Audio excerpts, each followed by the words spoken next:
What's up, ladies and gentlemen, boys and girls around the world? I would like to welcome you back to the Real Talk with Zuby podcast. On today's episode, we've got on another brilliant guest. She is an independent writer from the UK, and this is Freya India. Welcome to the show. Thank you so much for having me. No doubt. Good to see you, Freya. So I've done a super brief intro right there, but for people who don't know who you are, please tell them a little bit about yourself. Yeah, so I'm a freelance writer. So I've written for places like the Spectator, the New Statesman, UnHerd, the Independent, but I'm pretty much exclusively writing on Substack right now. So I have a newsletter called Girls, where I'm talking about kind of the challenges facing girls and young women in the modern age, whether it's social media or cultural shifts like the new kind of social justice culture that we're seeing, or family breakdown, kind of all of these new things in pretty much the last decade that have really impacted young women, and I think are contributing to this kind of huge mental health crisis that we're seeing now. I hear that. There's a lot that we can get into on a lot of these subjects, but tell me a little bit about your background. What is it that led you up to being where you are right now? Yeah, so I started writing at the start of the lockdowns. So during that really like politically charged time with the lockdowns, but also Black Lives Matter protests, that kind of woke social justice, whatever you want to call it, thinking was really amping up. So I started commenting on that, just pitching to places, kind of writing about how divisive it was, how it was distracting us from real issues. But I started to find that I was more interested in how that worldview is kind of affecting young people's mental health. So, you know, it's not good for you to have that worldview where everything is kind of, the system is set up against you, and you're looking for kind of repression everywhere.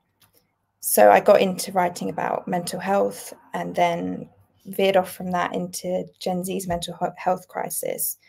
Was finding these huge kind of spikes in anxiety, depression, self-harm, suicide, all in kind of the early 2010s. And then, yeah, I just started to make that my focus. And I've kind of been looking back over the last decade, trying to figure out what's happened and how we got into this mess. I hear that. What was your journey like prior to 2020? So before you made the decision, okay, I want to go out there and start putting my thoughts and ideas and my writings out there to the public. I'm curious just to know, I like to know people's backstory because it often explains the way they think and how they shape their perspectives and what gets them even interested in different issues to begin with. I wasn't a very political person. I didn't grow up in a family that was political at all. But I think I went to university and it was very kind of left-leaning, socially liberal. Everyone kind of thought the same about the same issues. And I would see the same kind of worldviews on social media, everyone repeating kind of the same mantras and supporting the same causes. And I've said before, I'm kind of more of a reserved person, so I wasn't really joining in. I was just kind of observing that from afar. And I think what really changed things was I went off social media. So I deleted Instagram, Facebook, Snapchat. And I feel like those are the places where a lot of these kind of progressive, trendy, you know, whatever, everyone's commenting on the same things, it's all happening on those kind of left-leaning platforms. So I distanced myself from those, found people like Jordan Peterson, Douglas Murray, found kind of alternative views to things. And yeah, kind of started reading the other way. And yeah, then the lockdowns happened. There was all the riots and everything just kind of went so extreme. And then ever since, I've just never gone back to thinking the way I thought before. But I never really wanted to get my political views out there. I think I just more really liked writing, and just wanted to publish things, because I still don't think that I have all the answers or know the truth or anything. It's just I really enjoy writing it in and of itself. Yeah. I mean, it's interesting. So when did you leave university? 2020. So just 2020. Okay. It's really fascinating. It's interesting for me doing interviews and just having private conversations with people in the generation below me, right? I'm a millennial. So talking to people who are in Gen Z, it's fascinating because, you know, I was in university from 2004 and I graduated 2007. Yeah. So, you know, 13-year difference then between when we graduated. But what's fascinating is when I was in university, and I get people asking me this a lot, you know, oh, was it woke or was there this or was that? And no one had heard of the word woke. No one Yeah. knew what critical theory, well, like none, all the stuff that people now talk about and they associate with universities. I know that in some countries and in some places and perhaps in some courses, that has been infiltrating for many decades at this point. But it wasn't anything even remotely close to what people are dealing with now. And also, just being that generation ahead, when I was in school, you know, the first iPhone came out 2006, right? Was it? Is it 2006, 2007? So it came out like when I was sort of midway through or towards the end point of that time period. So it's actually a very different experience for people who are complete digital. Let me not say digital natives because I'm a digital native in a way. Let me say internet and social media natives. Yeah. Smart. I think that's one of the biggest gaps between Gen Z and millennials, let alone Gen X. It's like from now on, all these children, teenagers, young adults, they don't know the world without the internet, without social media, right? Like I'm 37 years old, but I completely remember when the internet was a brand new thing, when it was dial up, you know, someone couldn't be on the phone and you've also got someone on the internet at the same time, right? I remember when it took like hours to download an MP3, right? This is when I was in like sixth form in school.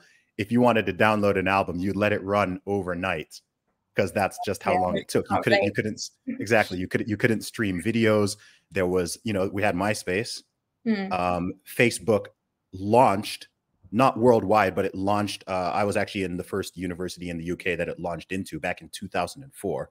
So I've been on Facebook since 2004, but that was my first year of university, right? No Instagram, very early days of YouTube. I think that kicked off around 2005 or so. So it's fascinating because in some ways it seems like there isn't that big a gap between millennials and Gen Z. Yeah. A decade it really doesn't feel that long, you know? But in terms of that experience, just because of the technology, I think it's been totally different. And a lot of people don't really appreciate that we're in this brave new world now where every child that's born from now on is on the internet, is on social media, is exposed to all these things. You see 3-year-olds with tablets and they know how to use them. It's just a completely different world. Did you find that back then, social media, did you feel like it was a good thing for you? Or did you feel like it was affecting your mental health or anything? Or was it? Okay. Well, let me tell you something. Another thing that's important for people to understand is that the early iterations, MySpace had no app because there were no smartphones. Yeah. So if you wanted to be on social media, you had to be in front of a computer.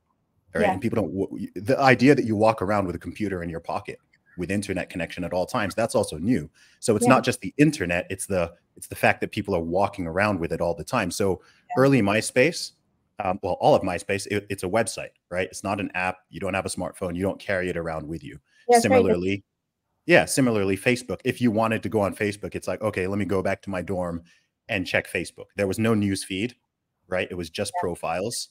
You couldn't just like share your random opinions or whatever. It was just photos, events. It was far more simplistic. It was far less addictive. So that early iteration of social media, MySpace was absolutely addictive.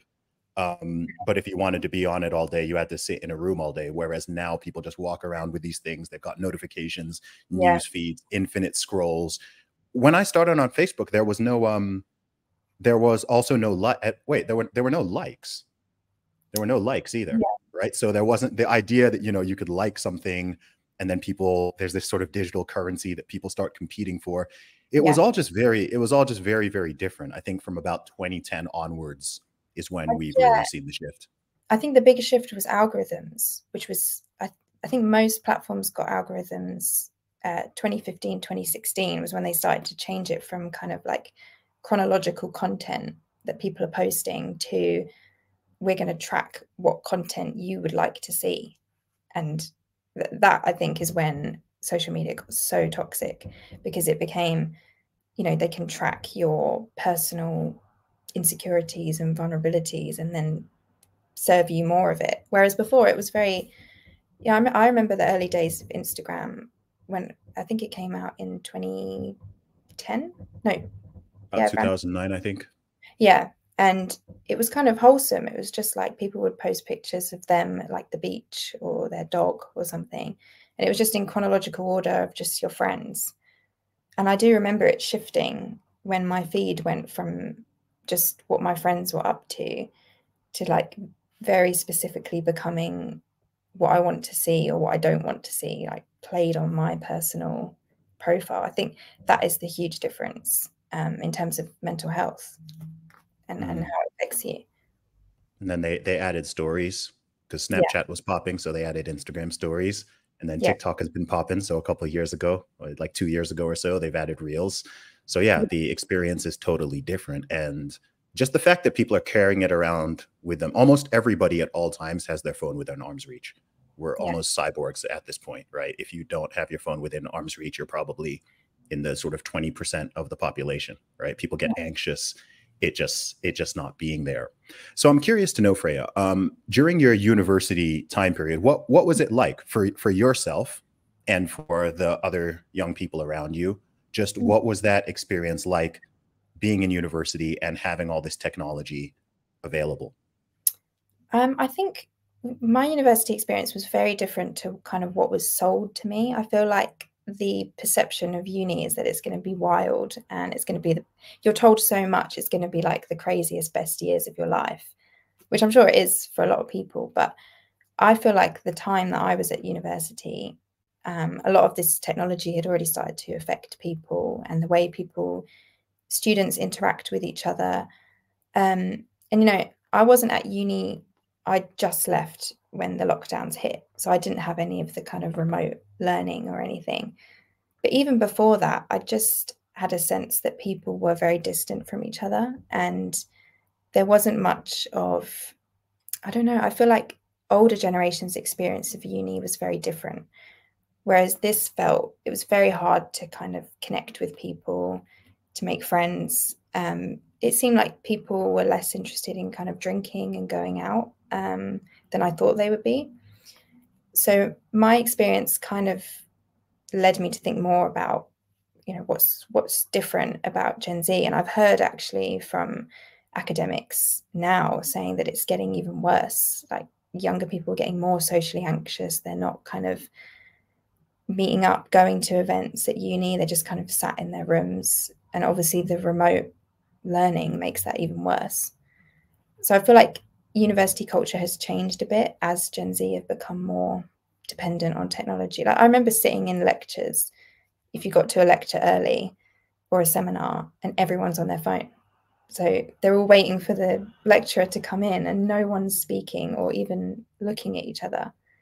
And that was like such a common experience in uni. No one is kind of getting the group to talk to each other. And then the second your lesson is over, everyone leaves and is walking out on their phone. And I just don't feel like it would have been like that even 5 years before. So it's kind of sad. I feel like it misses some of that, you know. Yeah. Well, the truth is that most adults are addicted to their smartphones. This is not a Gen Z thing. It's not a millennial thing. Like the majority of people who have smartphones and constant internet access are at least somewhat addicted to them. The average screen time, I think, is about 4 hours per day, right? Which means that for everyone doing 2, there's someone doing 6, right? For everyone doing 0, there's someone doing 8. And I, you know, I'm very, very conscious of this myself, and I'm a big, you know, social media person, right? I'm on all these apps. I'm doing all the things that I do with my music and my podcasting and my books and so on. And I'm very conscious of it. And I myself, I have much better impulse control than the average person, and I'm more disciplined. And I fully admit, I'm also more honest. And I'm like, yeah, I'm somewhat addicted to my smartphone. Because the thing is, people are now, you don't ever have to be bored anymore. Yeah, I think that's right. so. Exactly, right? You don't need to ever, even for 30 seconds, right? 30 seconds, you're coming out the shower. I don't know. Someone's going to the bathroom. Someone's like if you in a men's bathroom, like, there's urinals, right? And a lot of guys will, just in the time it takes to use the urine, like most guys will pull out their phone. Really? And yeah, most people will do that, right? Most people take their phone into the bathroom.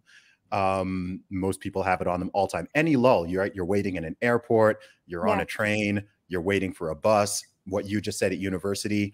um that's just what it is. I liken it to an adult pacifier, Yeah. right? You don't have to have any moment of discomfort or awkwardness or silence, Yeah. literally or metaphorically.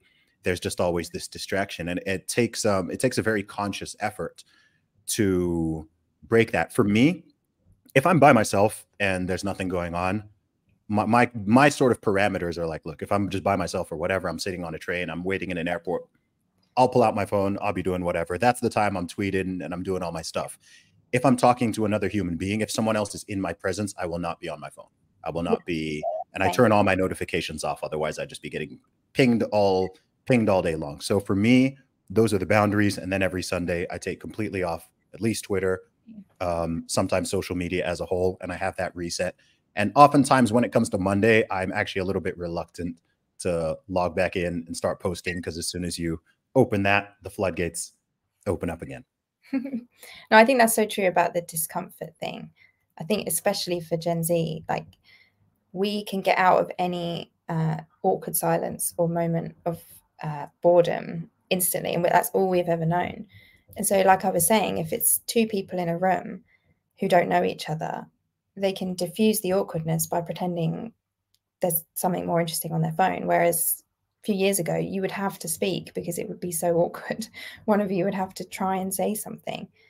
And I think that is really bad. Like our ability to avoid discomfort is really kind of stunting young people, because when inevitably they do have to face discomfort in their life, they've not had those kind of small moments of practice of it, which I think, build your social skills and build your resilience.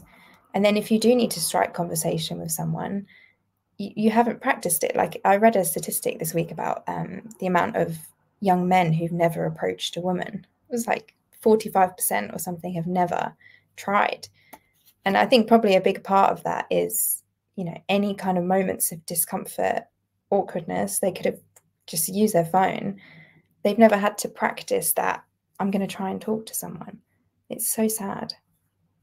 Well, why should they? Because men and women are exactly the same. That is true.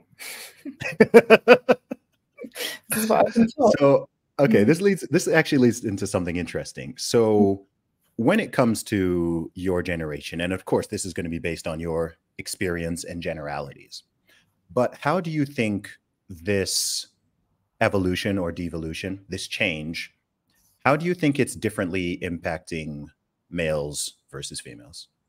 What you mean, technological change? Yeah, all of these shifts. You can talk technology, you can talk society, culture. I think they're all intertwined. But what do you think? Obviously, there's going to be a difference between how it's impacting young men versus how Yeah. it's impacting young women. There's going to be some overlap. But what are your thoughts and observations on that? Well, I think an interesting thing is the kind of political divide between men and women. So recently, the change in like worldviews between young men and young women has been insane. So there was a study in the US showing that in 2021, 44% of young women were identified as liberal in America versus 25% of young men. But the decade before, it was 27% of men and 30% of women. So the gap is doubled. I think it's the biggest gap they've seen in like 24 years of polling. And it's the same if you look in the UK, women are shifting far further to the left. We're more likely to support political correctness and restrictions on free speech, and men are moving to the right. And I think that is a consequence of social media, is that men and women are being fed different content all the time. We're being categorized by gender, and it's pulling our worldviews apart. So I think that is a big consequence, is that we're finding it less easy to relate to each other because we're not even inhabiting the same reality. Our values are just completely diverging. But I think in terms of like the mental health impact of social media, it affects boys and girls, but I feel like for girls it's slightly more of an obvious impact because social media is like very visual platforms. And I feel like that really kind of taps into girls' competitive psychology and exploits it. So, you know, it's really not good for young girls to be comparing themselves to other girls and women all the time, every day. Whereas men don't really tend to be affected by that in the same way. They are affected by it, but I think the most popular platforms specifically really play on young girls' vulnerabilities. And that's why we're seeing spikes in anxiety, eating disorders, self-harm. But young men's mental health as well is also spiraling. So I think both genders' mental health is being impacted. But the thing I'm really worried about is, you know, the ability of men and women to kind of come together on those issues and talk about it and relate to each other, because I feel like these platforms are just pushing us further and further apart. Our podcast today is sponsored by The Wellness Company. As you guys know, I'm always looking for the best health and wellness products to give me an edge. But if I eliminate businesses that have gone woke or forced vax mandates on their employees, there are fewer and fewer companies that I feel comfortable supporting. That's where The Wellness Company comes in. The Wellness Company was formed by a team of doctors who lost their jobs for speaking up about mandates and pushing back against lockdowns. They offer live telemedicine and a wide range of custom formulated supplements to help keep you at your best. My favorite Wellness Company product is their Spike Support formula. It's the only product I've seen that contains ingredients researched to block and dissolve COVID spike proteins in the bloodstream. Taking daily Spike Support can bring better mental clarity and increased energy levels. Whether you're vaxxed or unvaxxed, it doesn't discriminate, and neither does the Wellness Company. Get back to that pre-COVID feeling. Go to twc.health/Zuby and use code Zuby, that's ZUBY, to save 15% at checkout. That's twc.health/Zuby and use the code Zuby at checkout. What do you think it is about you that's made you be able to resist this and combat it far more than the average person? Not just the average person your age, I believe, but the average adult, regardless of their age. I'm always curious, not just why people do things, but I'm curious as to why people don't do things. And I think that question on a lot of issues is often not asked. I don't think it's particularly hard to understand why someone might, fall into alcoholism, or why someone might become a drug addict, or why someone might do a lot of things that are not good for individuals or society. I don't find it particularly hard to understand why people do them, because we have a natural sinful nature and certain proclivities if they're not kept in check and restrained. Yeah. I think oftentimes the question that's not asked is like, okay, well, why do people not do that thing? Yes. Right? Well, what is it that protected? What were the guardrails for you based on your upbringing or your personality or the way that you think that makes it so that you are not a young woman who completely fell into that trap of Instagram and comparing yourself to everyone else? And you've now got all these young women who are on, like, it's crazy. I do so many different podcasts and I've appeared on so many. And at this point, the amount of young women I've met who are on OnlyFans or who are doing this and that. And again, to me, it's kind of mind blowing. I'm almost feeling like this boomer, just like, back in my day, right? The girls were not, using the internet to sell pornographic images. And like, the fact that that's even like considered like a normal thing, that I can be at a table, on these big podcasts and there's 8 women and, 4 of them are on OnlyFans. And in some cities, if you're in Los Angeles, if you're in Miami, certain cities, like it's really common. Really? Because like, I always think, is that just no, it's common. It's common. Like really? Of course there's going to be some self-selection that happens on certain podcasts and things like that, right? If you're watching certain podcasts, it's not representative of the total population, but it is a much, much higher number. It's way more common than I would have liked to believe. There's all these strange shifts, and it's not just that it's happening, but that it's the normalization of it. The fact that in Yeah. so many of these circles, it's considered normal, right? It's like, and if you, especially as a man, if you as a man, especially, you know, take some type of issue with it, or you like, you know what, I don't want to date or marry a woman who's, you know, selling her booty pictures on whatever, then people, you know, oh, you're insecure, or you're being judgmental, or you're a dinosaur, oh, you're uber conservative or whatever. I'm like, is that uber conservative to not want, you know, your girl putting that all out there? Like, I think that's pretty reasonable and would be considered so by most people in the world. But again, I think this is that split that's happening. It's funny you brought up that poll. I a few weeks ago I saw that poll and I retweeted it, and I told I said America, you know, young American men need to go get their passports ready, right? And a lot of American women took offense to this. It was funny because a lot of people, I like it when I say something and then people kind of prove my point on things, right? So they're like, you know, how dare you suggest that men should go abroad to find more conservative women or whatever. I'm like, look, I don't even think I even suggested it. I just said, look, this is what's going to happen, right? You're going to get way more men going abroad to find more traditional, more conservative women, because that's not what's coming from their country and their culture. And people get mad at that. And I'm just like, hey, that's just what it is. That's a far right opinion. You can't have that. But yeah, sorry, I went off on a little rant there. So what is it about you, in your opinion, that allowed you to defend against this? I mean, I always put it down to personality. I think I really, you know, the whole Jordan Peterson personality thing about, you know, you can kind of predict political opinions based on your personality traits. And I think I have the personality traits which just predispose me to being more socially conservative. Like, I've never had that phase of being left-wing liberal when I was younger. I've just always naturally been slightly more conservative, and I think that's just because, you know, I'm more conscientious. I'm not very open to experience. I've just got those factors which kind of make me like that. And I think having that personality and maybe a little bit more of a shyness and anxiety about things kind of helps, because you don't kind of jump headfirst into the next trend. You know, I'm much more risk averse and wary of things. So I wasn't posting on social media all the time, and I wasn't kind of partying and dating a lot because I was kind of anxious and reserved about it. But I think it kind of helped me to actually reflect on, you know, would these things be good for my well-being anyway?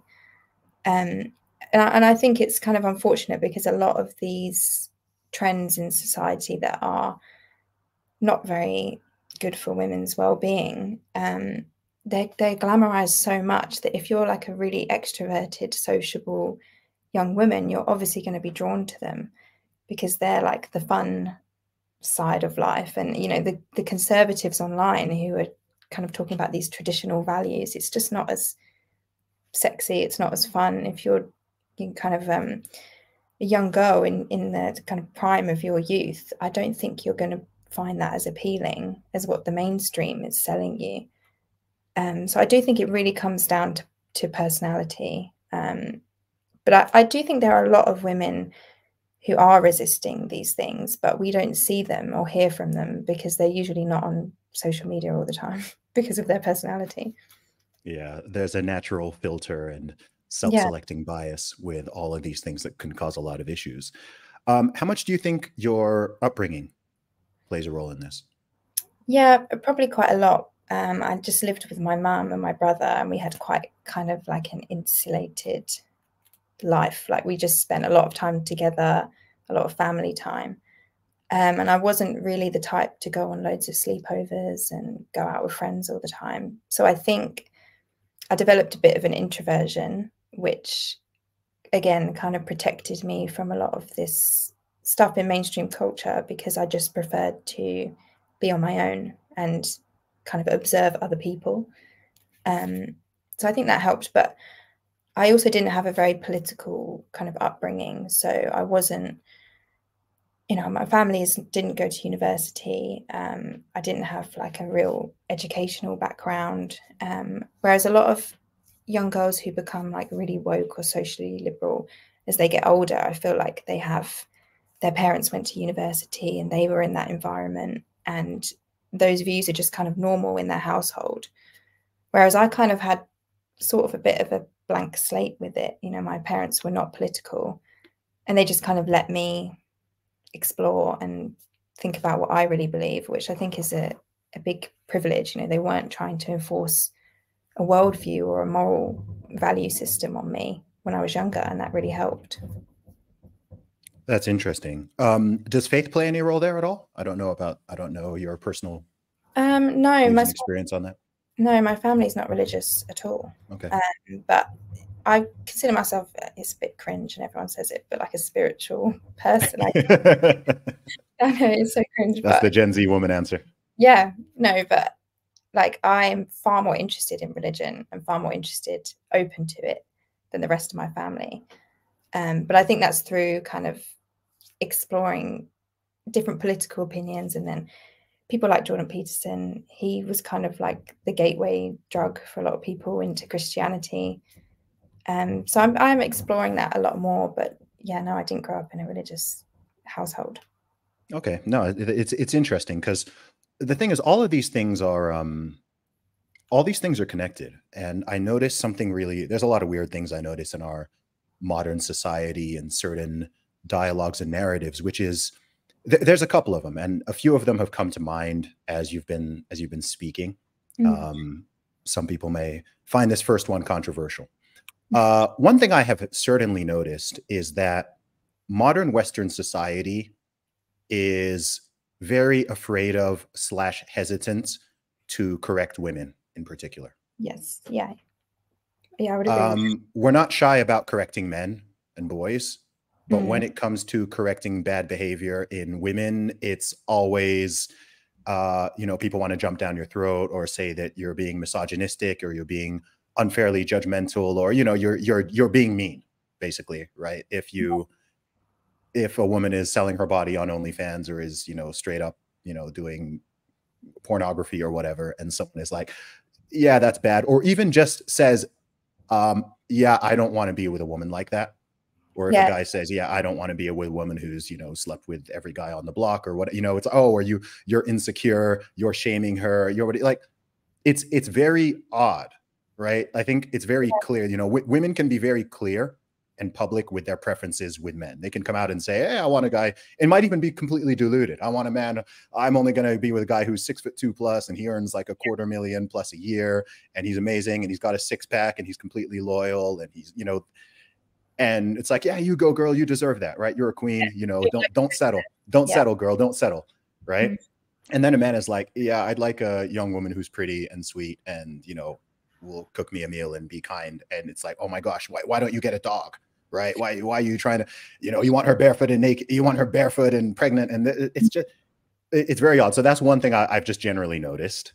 But then another thing I've noticed, well, go ahead. No, I was just going to say, I've noticed that as well, because I wrote a piece about, there was a statistic about the rise in women cheating on men.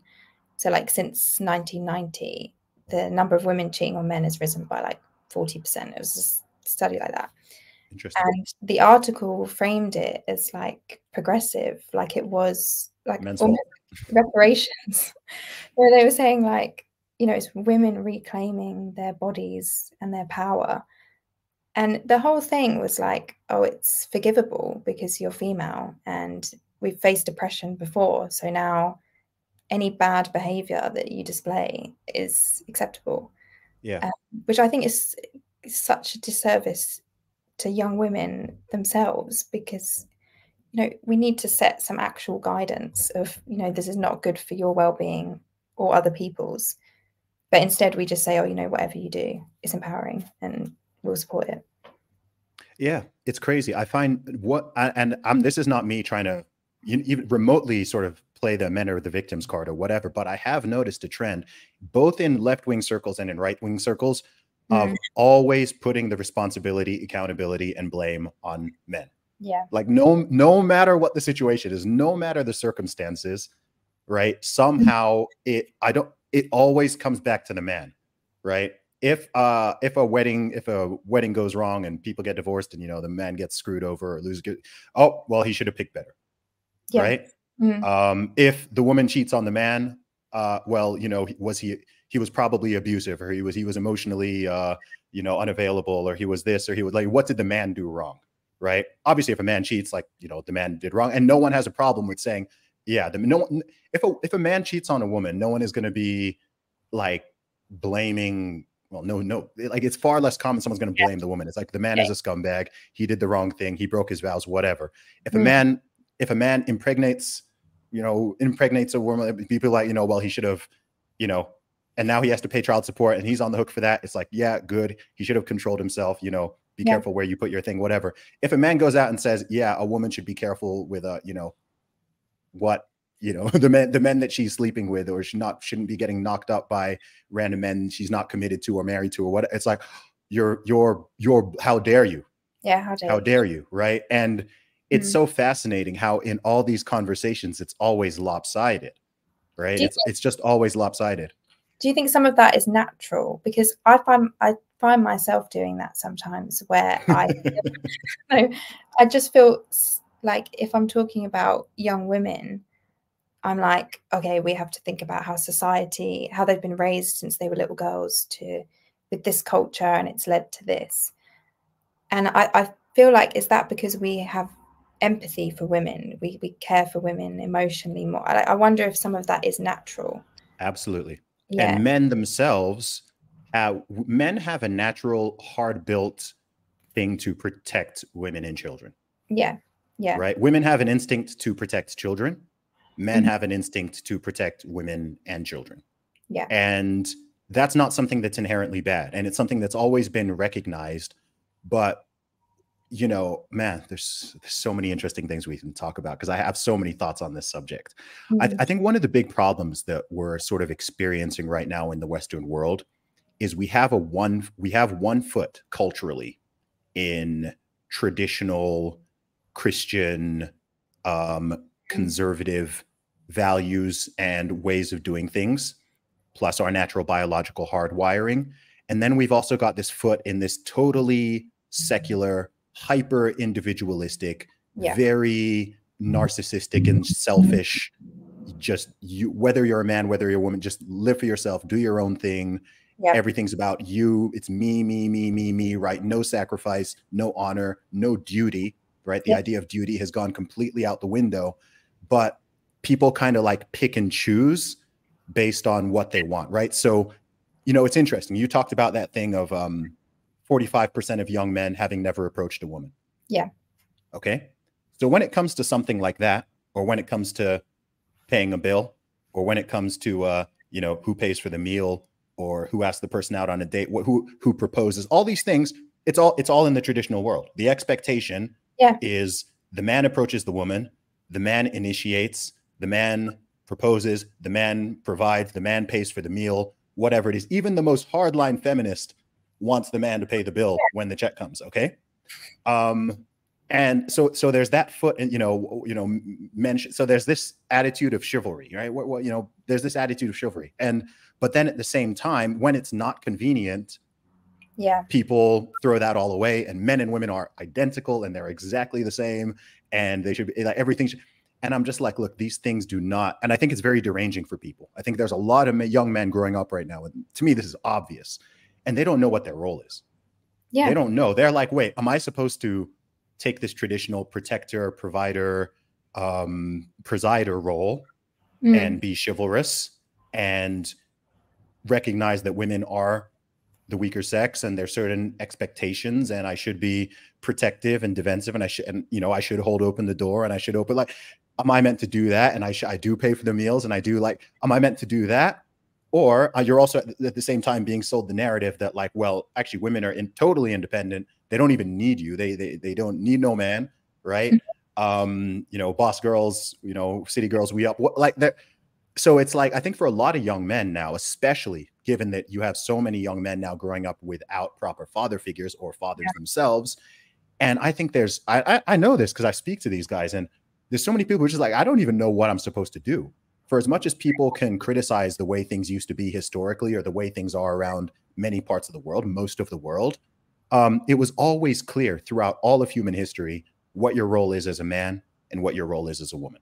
Someone might say that that was too restrictive, or it was oppressive, or it was this, or it was that. But it was just like, look, you're a man, this is your job. You're a woman, this is your job. Yes, there's some overlap. There's some room for, there's some room for individuality and personality and all that. But it was just clear. It was just clear. And the truth is, when you give people infinite choices, or you expand people's choices, it doesn't make them any happier. No, right? no. It doesn't make them happier, right? If someone gives you a menu with 10 items on it, and they're like, all right, pick out of these 10 items, versus someone gives you a menu with 500 items, you always are going to think, in the second scenario, it's hard to believe that you made the right choice. Yeah, you're just. And this extends to, and this extends to everything. This extends to people's attitudes towards dating, with hookup culture and Tinder and all these social media apps and whatever. It's very hard for a man or a woman to, you see this. People always think, oh, I can do better, or there's more options out there. Oh, look at her, look at her, look at this, look at that. It's like you're just swiping. And I think as well, because of the male-female dynamics, this is the last point I'll make here, and then I'll let you jump in and see what you think.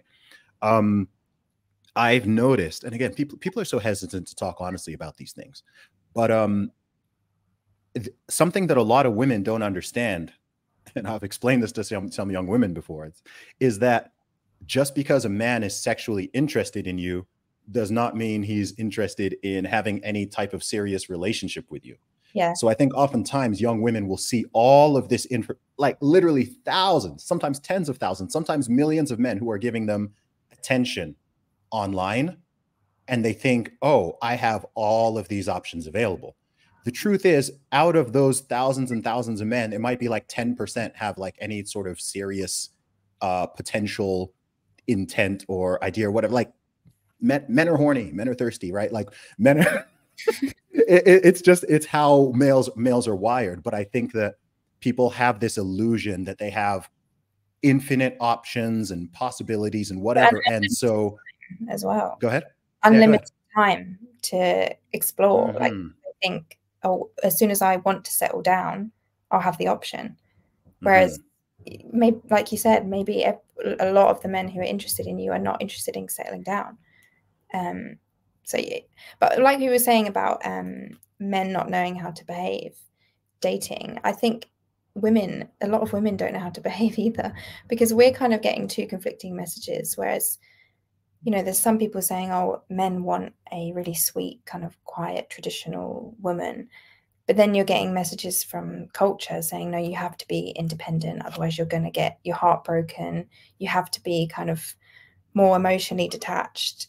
And we're in this kind of dating culture where you kind of do have to put on a bit of a front. You do have to, if you're kind of more of a hopeless romantic person, you're very likely going to struggle in the modern dating market. And I think, a lot of women do feel like they have to put on this front and be more, play it hard to get and be a bit more kind of hyper independent. I don't need you kind of thing. And for a lot of women, that is not their natural, it's not my natural personality. But the modern kind of dating landscape kind of demands it of you. And so I feel like a lot of women as well are like, how do I behave? Do I go that route where I'm kind of romantic and sweet and caring for this person who might hurt me? Or do I do the whole girl boss thing and just try and avoid hurt as much as I can, which I don't think works. But it's so confusing for both genders. It's very confusing, and increasing numbers of people, sadly, don't have guidance on these things. Right? There's more people than ever growing up without both parents. There's more people than ever growing up without any sort of solid religious or otherwise moral guidance. And then you add on top of it the perverted culture and the technology and all of these new things. And it's like, it's amazing to me when people sort of ask the question, why are so many people struggling with depression and anxiety? Why is mental health problems going up? Whatever. I'm like, it's freaking obvious, right? We're living in this time where people don't want to say things that are obvious. Yeah. I feel this on every issue. That was the other point I was going to make, is like, no one wants to connect dots and just speak honestly and frankly about these things, right? It's not a mystery. You don't need all these social scientists and a gazillion studies and whatever to explain things that have actually been known all throughout human history, right? Like I'll see stuff, I'll see a clip from a podcast, or I'll see some study or some, you know, tweet that's meant to be profound, you know, talking about the idea of like, or just asking what, you know, does a, you know, is it better for a child to have, you know, do children really need fathers? It's like, well, you know, what do you mean by the word need, right? It's always like, you go into Jordan Peterson mode, right? It's like, well, can someone like survive without, yeah, well, yeah, obviously someone can survive without having, you know, a mother or a father, or even either, right? Orphans exist. But what is optimal? What should people be aspiring towards? What should we be aiming towards? And no one wants to have any of those conversations. And as a result, it just keeps getting worse and worse and worse. And no one is being honest with each other. Men are not being honest about their expectations in women. Yeah. Women are being more honest about their expectations in men, but even still, they might not want to express certain concerns or certain vulnerabilities, right? Because they don't want to be the odd one out. It's like, okay, well, this is the culture. Let me just jump into this and play the same game. Like my view on this, in terms of gender dynamics, is like, I think both men and women should have high expectations of each other. Yeah. And should strive to do their best as individuals to live up to reasonable expectations. Nobody is going to be perfect. There's always going to be issues. Not everyone is going to meet certain standards, whatever the case may be. But just because it's hard to meet a standard doesn't mean a standard does not exist. Yeah. Right. Just because it's hard to stay in shape and to eat a good diet and whatever doesn't mean that it's just as good to be obese and unhealthy and unable to walk a mile as it is to be in good shape. And it just seems like across Western society, on every single thing, the standard is just dropping, right? Yeah. And people criticize you even if you have standards. If a woman says she has standards, right? Like I see it in both directions. A man saying, look, these are my standards for a woman. Somebody is going to try to attack him or make it seem like he's some kind of, he's a misogynist, or he's a jerk, or he's deluded, or he's misogynistic, whatever it is. And if a woman is like, look, these are my standards, then people are going to try to use other words to, you know, shame her, or, oh, you're a prude, or you're a dinosaur, or you're this or that. Like there's just all this manipulation going on towards things that are just things people innately know. And it's like, we're constantly trying to fight against things that we know and we've known for millennia. And it's our natural inclination and proclivity. And I think that's what's causing a massive amount of depression and anxiety, because people are not actually living in tune with either their own biology nor their own internal moral compass. People are doing things that they know they're not right. They know they don't really make sense. They know it's like, you know, you're meant to walk around the world all day long with views that are completely contradictory. I'm simultaneously supposed to believe that men and women are very different, and they're identical, and they're both social constructs. I'm being demanded to believe all those three things at the same time. Yeah, masculinity is toxic, but it also doesn't exist at the same time. It does. No, but also it's good in women.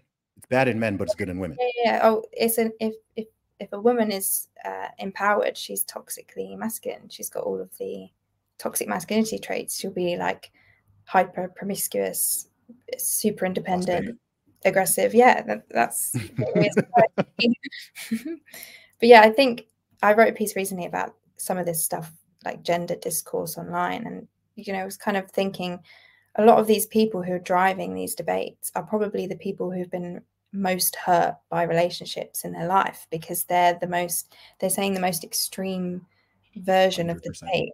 Yeah. And then we're here, like you were saying, a lot of Gen Z are growing up without good role models, parents who've stayed together. So they're getting all of their advice from people who have had like terrible divorces or really bitter, resentful marriages. And it's just not like I was saying in the piece, like I'm so sick of being told that if you have high standards, that's impossible. Because I feel like you said, anytime a man or a woman expresses, you know, I want someone who's loyal to me, you know, the bare minimum. a decent person, you know, I That's would not realistic, Freya. All yeah, men cheat. yeah, All men. exactly. All men, especially high value men, they all cheat. Exactly. And you'll literally get a response like that. And even if you express a preference like, oh, I would quite like the guy I'm dating not to be addicted to online porn, that would be quite nice. They're like, how dare you have such, like, who do you think you are? Like, and I feel really sorry for not just my generation, but the generation below me, who, because I've seen this gradually, and you as well, I've seen this gender stuff gradually get worse.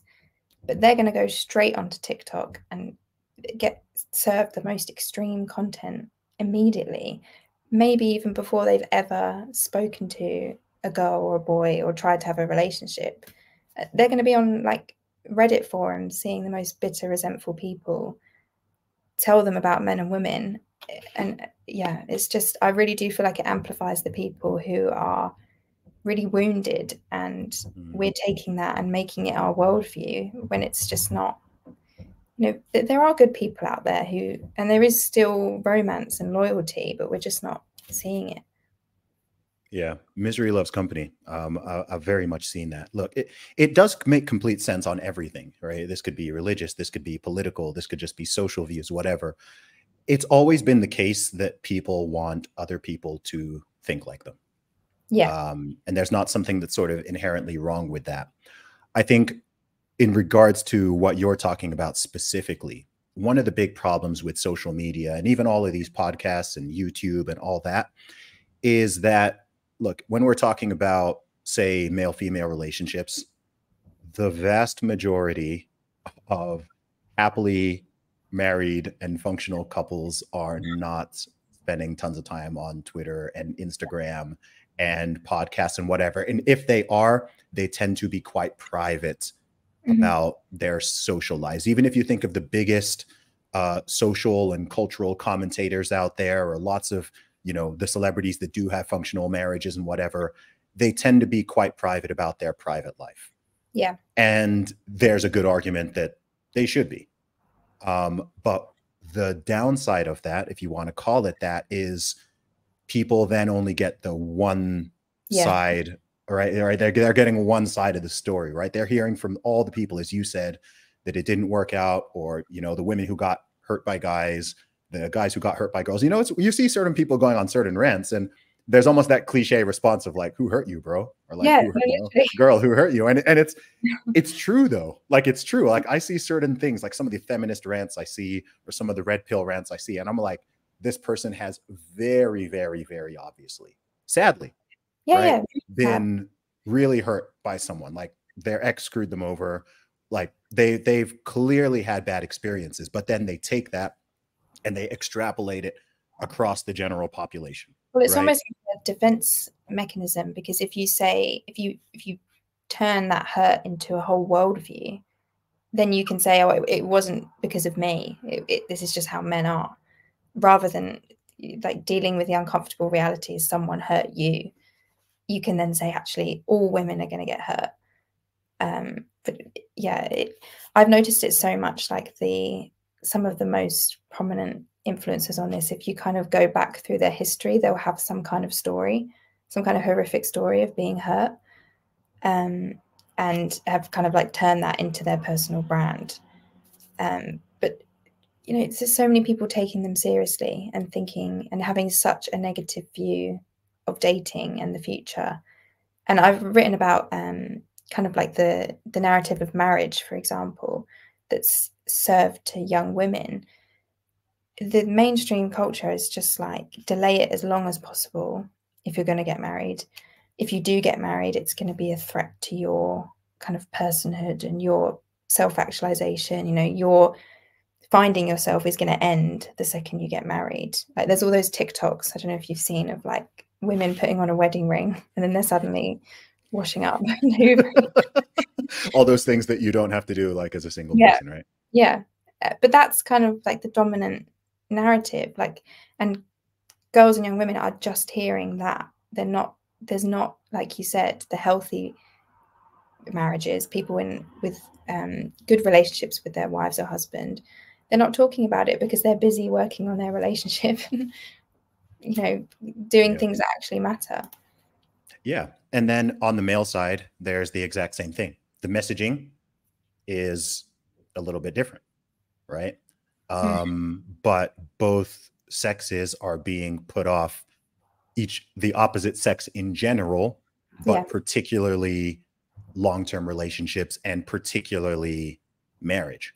So for men, is it the whole, so are young men getting the whole alpha male kind of go off on your own? It's not. It's not alpha male. It's not that's not the thing, right? The message is, and because the thing is, it's rooted in fact. Marriage does need to be fixed. In the West, marriage is broken. In the UK, it's broken. In the USA, it's broken in many countries. Like I said, there's this foot in the traditional world, and then there's this foot in modernity. And there are things that are just facts, which I wish they were not facts, right? Yeah. The truth is, in the USA, the divorce rate is 40 to 50%, right? That is a fact. It is a fact that women initiate about 80% of all divorces. It is a fact that almost all alimony, child support, whatever, falls on the burden of men, right? So if you just take even those couple data points, and you're a young man and you're like, okay, imagine, take this outside the realm of like marriage and relationships, right? If this were just like a contract, this were just like a business deal, would I sign this? Right? Is this like a wise move? And the honest, rational answer would be like, no, unless you've got some type of protection or you've got certain things that are working towards you, which are going to completely change the odds. And this is the part of the conversation that, red pillars often ignore, right? So there's the partial truth, but then there's the hiding the rest of it. Whereas, there's many demographics, there's places where you can drop these odds very, very, very significantly, right? Just because there's a 40% obesity rate doesn't mean I have a 40% chance of getting obese, right? But there's that level of self-awareness. So look, my actual view on a lot of this stuff, and I see that many, many more of these conversations are happening and becoming popular. It's making people uncomfortable and people don't like the narratives that are being pushed. I personally think that it's good long-term. I think it's uncomfortable short-term, but I think in the long term, it's good because these concerns are being put on the table, right?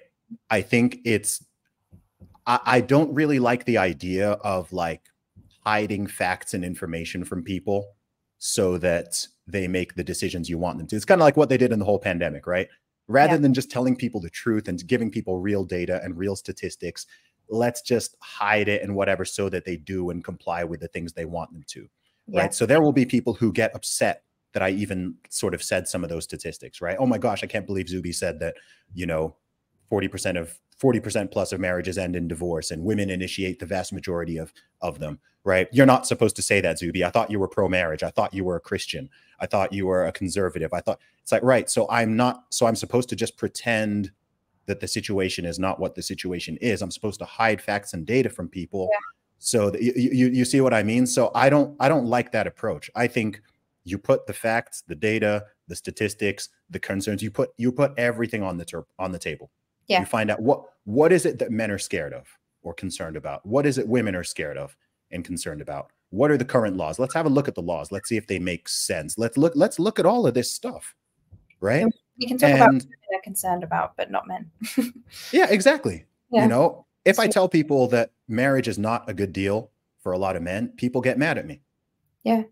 And I'm like, look, there are things in the culture, there are things in the law, there are things in religiosity, there are things in society. There's so many things that need to be amended, right? Like, and my view is, because I've kind of got this, I'm very red pill aware, but I'm also a Christian and I'm from a more conservative traditional background, and the divorce rate across my wider family is close to zero. So, but I understand other people's concerns, because even when I talk about certain issues, here's another thing I've noticed, which is that I think we live in such a solipsistic culture and such a me culture that people can't separate conversations about society and culture versus things about about themselves or an individual. So I say some of these things and someone might think that oh, you know, Zuby, I'm scared of, you know, I'm scared of relationships, or I'm scared of this. I'm like, dude, like, no, I have concerns. A lot of the things I'm talking about right now,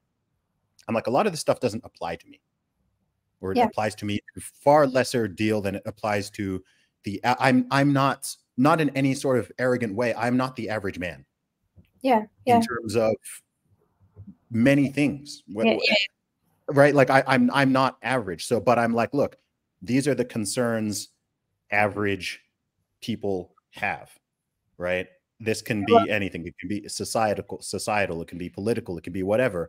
And I'm expressing in an empathetic way. I'm like, look, I'm talking to these thousands of people around the world, and I'm hearing what people are saying. And these are the things that, these are the conversations that are happening. These are things that are bugging them. These are their worries. These are their concerns. And people want to like put that on you, or people want to individualize it to themselves. And that's another reason why it's so hard to have conversations, because people take things so personally. If I say that if I say it's good for someone, you know, a child to have a father, then someone's like, oh, well, I didn't have a father. And, you know, are you saying that I'm a bad person? Or are you saying that yeah. like, bro, I'm not talking about you, sis. I'm not talking about you. I'm saying, like, as a society, look, again, here are some statistics. Here are some data. Here are things we know. Here, even without the data, these are just things we know. Two is more than one, right? So all other things equal. The divorce topic is so. When I first wrote a piece for the Spectator about the glamorizing of divorce. So I'd seen like Adele had made it like part of her personal brand that she was getting divorced. She had like divorce merchandise, like a catchphrase and everything. So I wrote about it, just saying like, you know, we know the data. We know that kids from divorced families are worse off by pretty much every metric. So maybe we shouldn't glamorize it.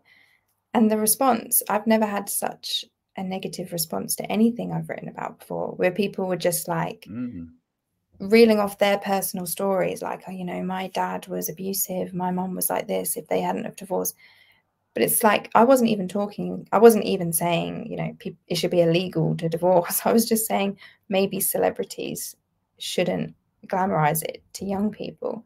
And even that, it was such a crazy response. So I think it's those issues, you know, when they're just a bit close to home, like they're just so personal that people can't cope when you state objective statistics about it. Because like every time I've researched Gen Z's mental health crisis and tried to figure out what's going on, every topic comes up except family breakdown or divorce.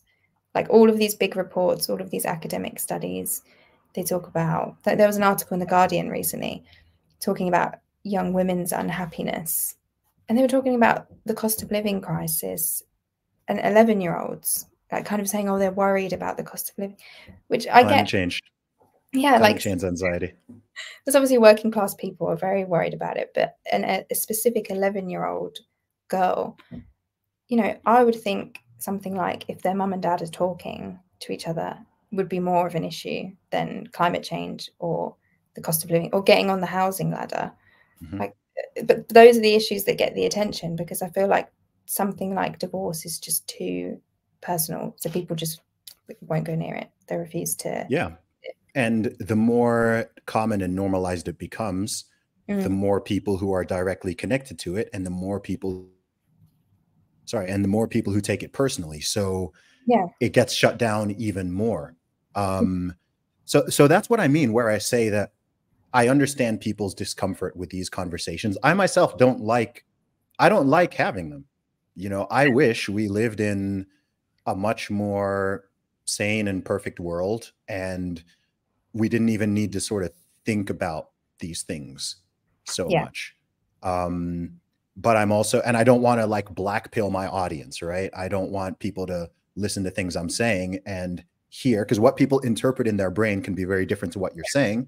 I don't want people to say, oh, Zuby's now anti-marriage, or Zuby is this, or he's, you know, trying to tell young men this. Or I'm like, look, just be aware of the facts, be aware of the statistics, be aware of the challenges.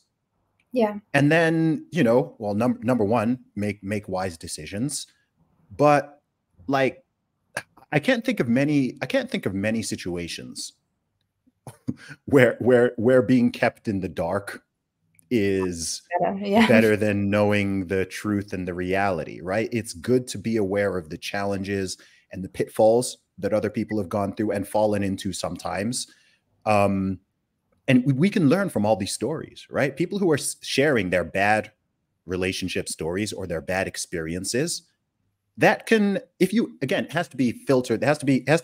People have to interpret things the right way. And a lot of people don't. It's like, you can learn. I'm constantly learning from other people's mistakes. Every day of my life, I'm learning from other people's mistakes and other people's successes, right? You're looking at all these different situations. Okay, where did you go ahead?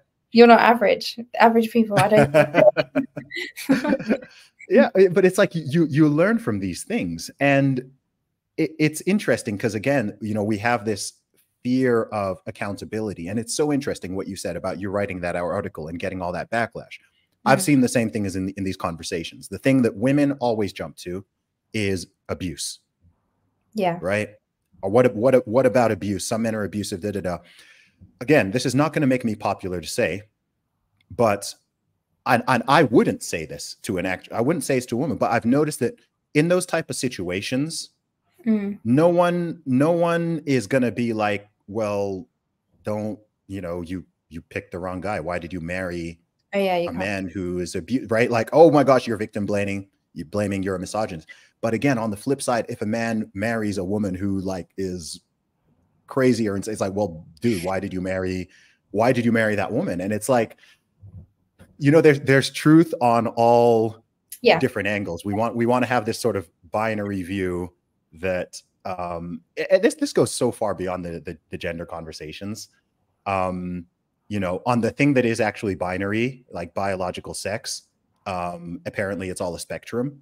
And then the things that are actually a spectrum, nope, those are just binary, right? Either you're on the left or you're on the right, right? It's like, it's weird. We're sort of oversimplifying things that are complicated and massively overcomplicating things that are very simple.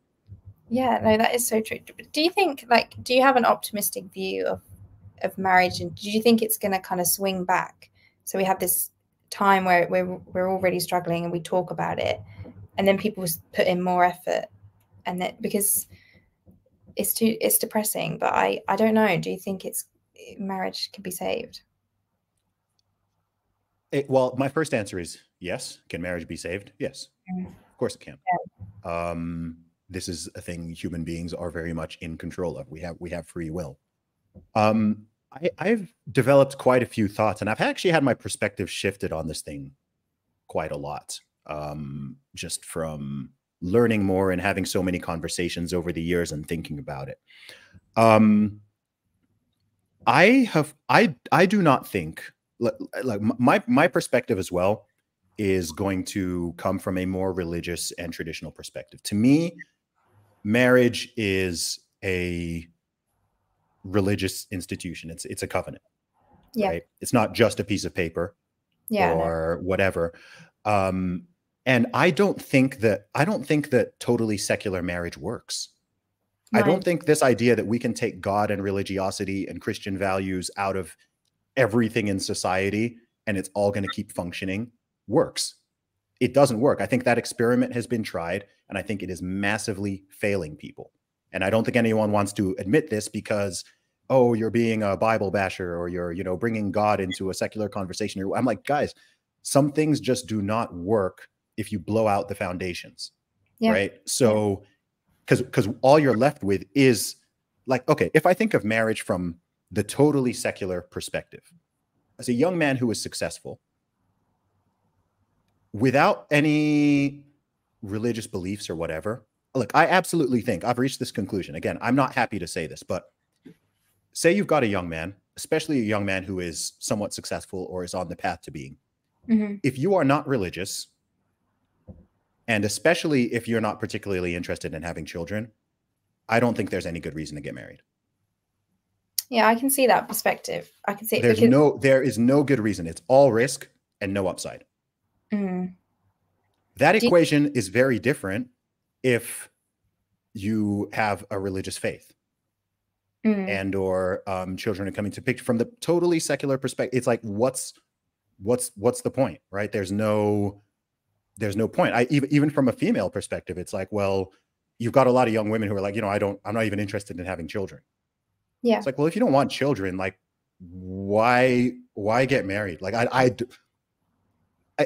don't see the point. It's like, well, because now all it is you're signing a contract with the government, which you can be punished if either person breaks it, and there's not really any upside. At that point, it's like, well, you could just like be in a relationship and not get the government involved. You can whatever. So this is the way the sort of incentives have changed over time. The incentives have changed over the years.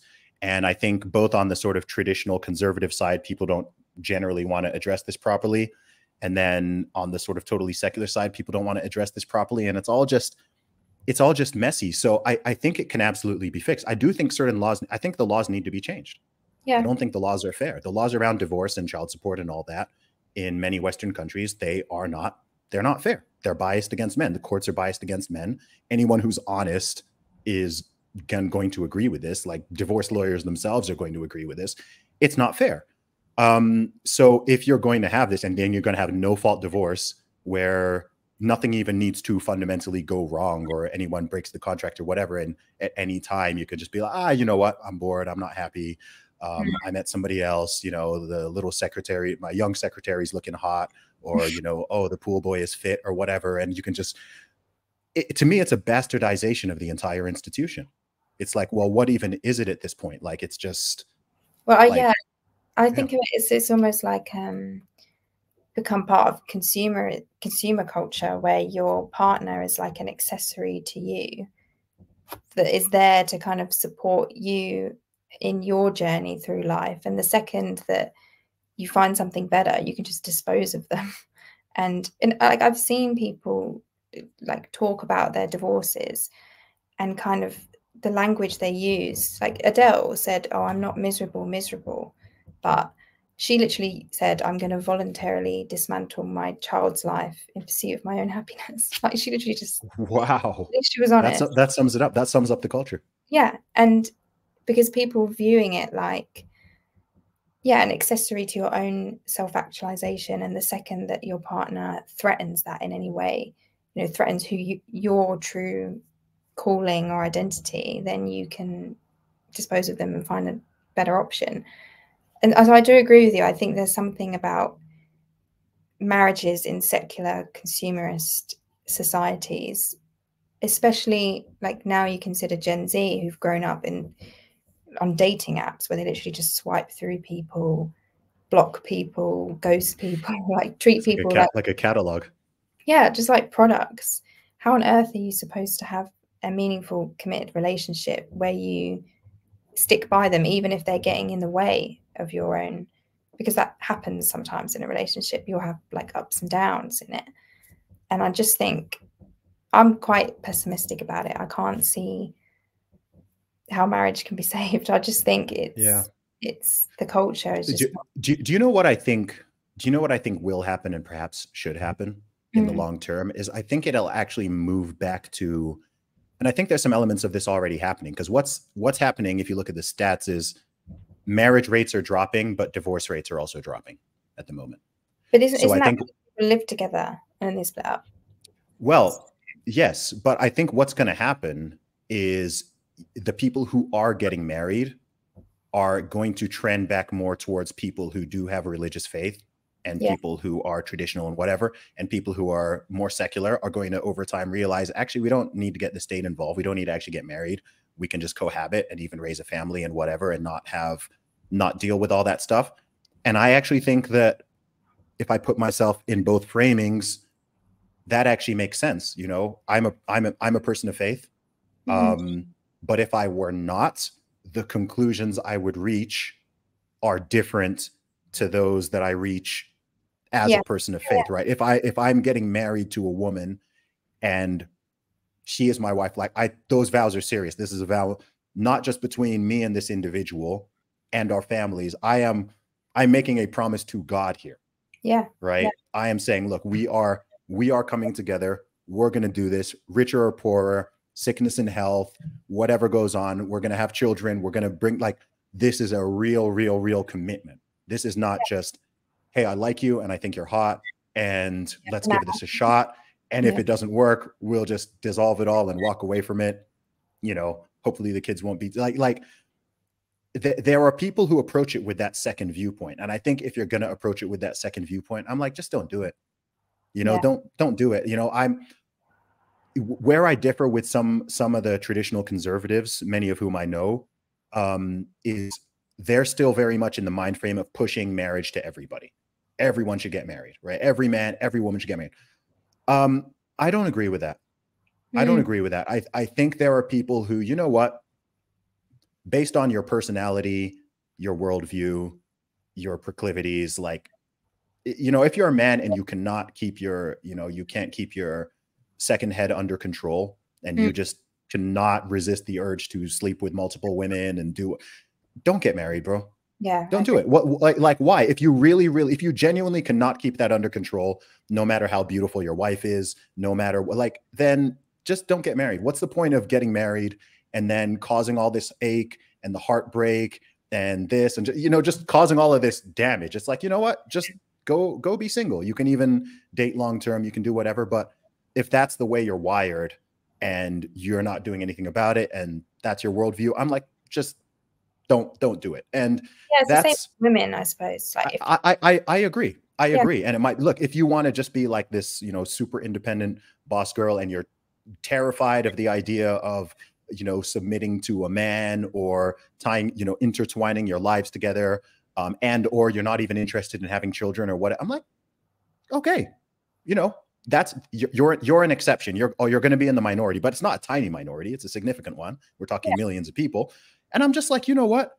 I think we should stop trying to like bully, shame, and force people like that to get married. Because to me, it's just making a mockery of the entire institution, right? It's like, oh, cool. Like, if you're going to do it, do your damnedest to do it properly, and to take those vows seriously, and to really make that commitment. And you're going to have the community and families and everyone else who are here to support you. yeah, Right. yeah.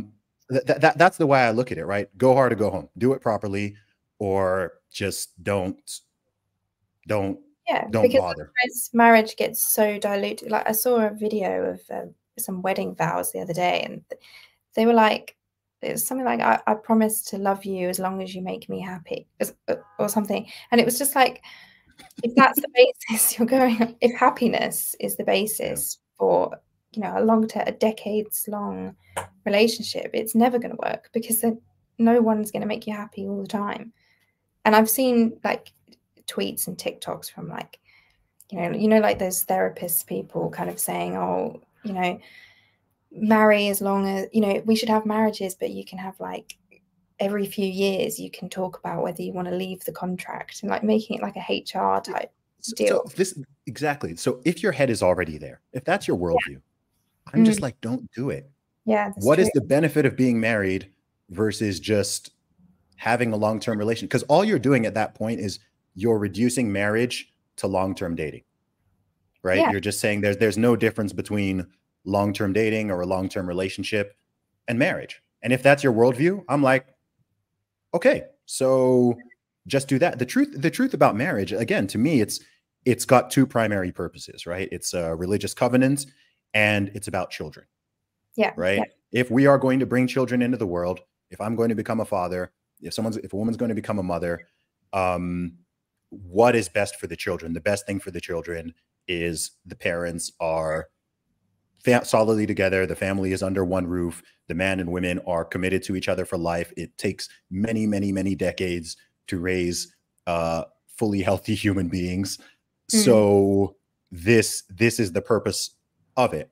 And that's another part of the conversation, which so often it's amazing how children are just not even considered in some of these conversations. It's like, it's not even, again, it's so solipsistic. It's so me, I, my happiness, me, I. And it's like, what about those children you've brought into the world? Are we thinking about how, and again, people want to jump to exceptions. Oh, Zuby, so you're saying that if the man is beating the wife and is like abusing her and is doing this and this, that she should just stay in it? No, bro. I'm not saying that. But can we stop jumping to like the most extreme examples to talk about like the norm.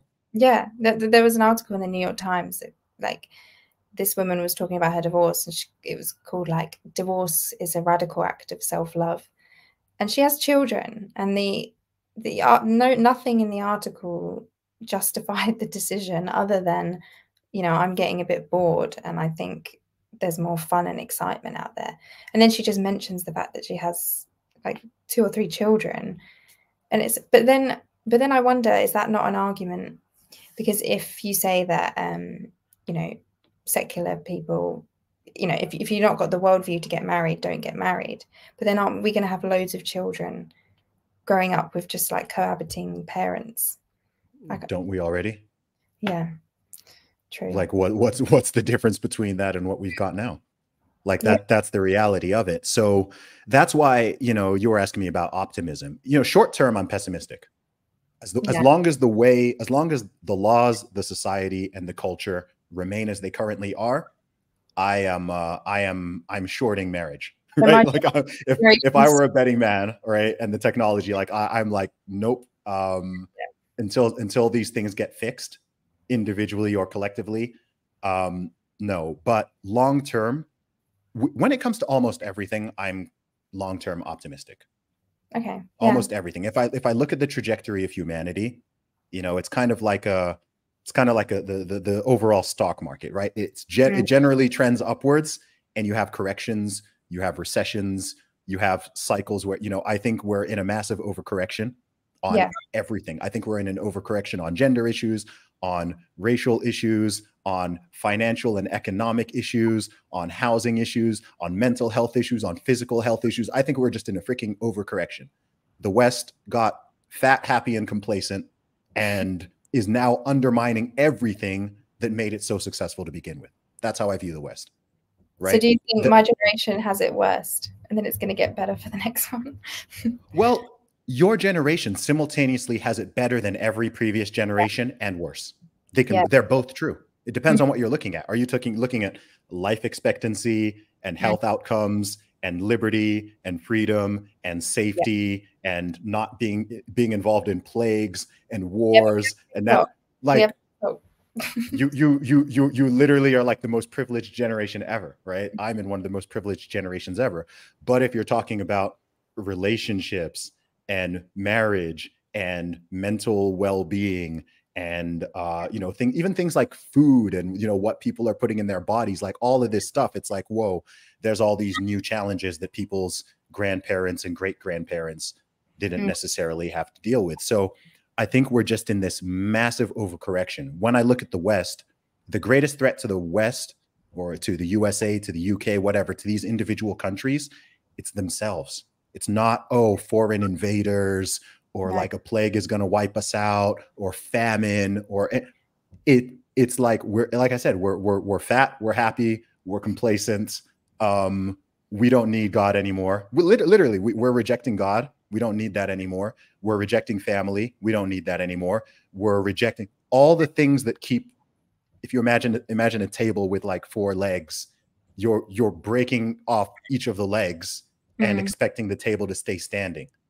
Yeah. Right. So whether or not someone believes in God, you know, for someone listening, I don't care whether or not you believe in God and that, you know, Jesus Christ is your Lord and Savior.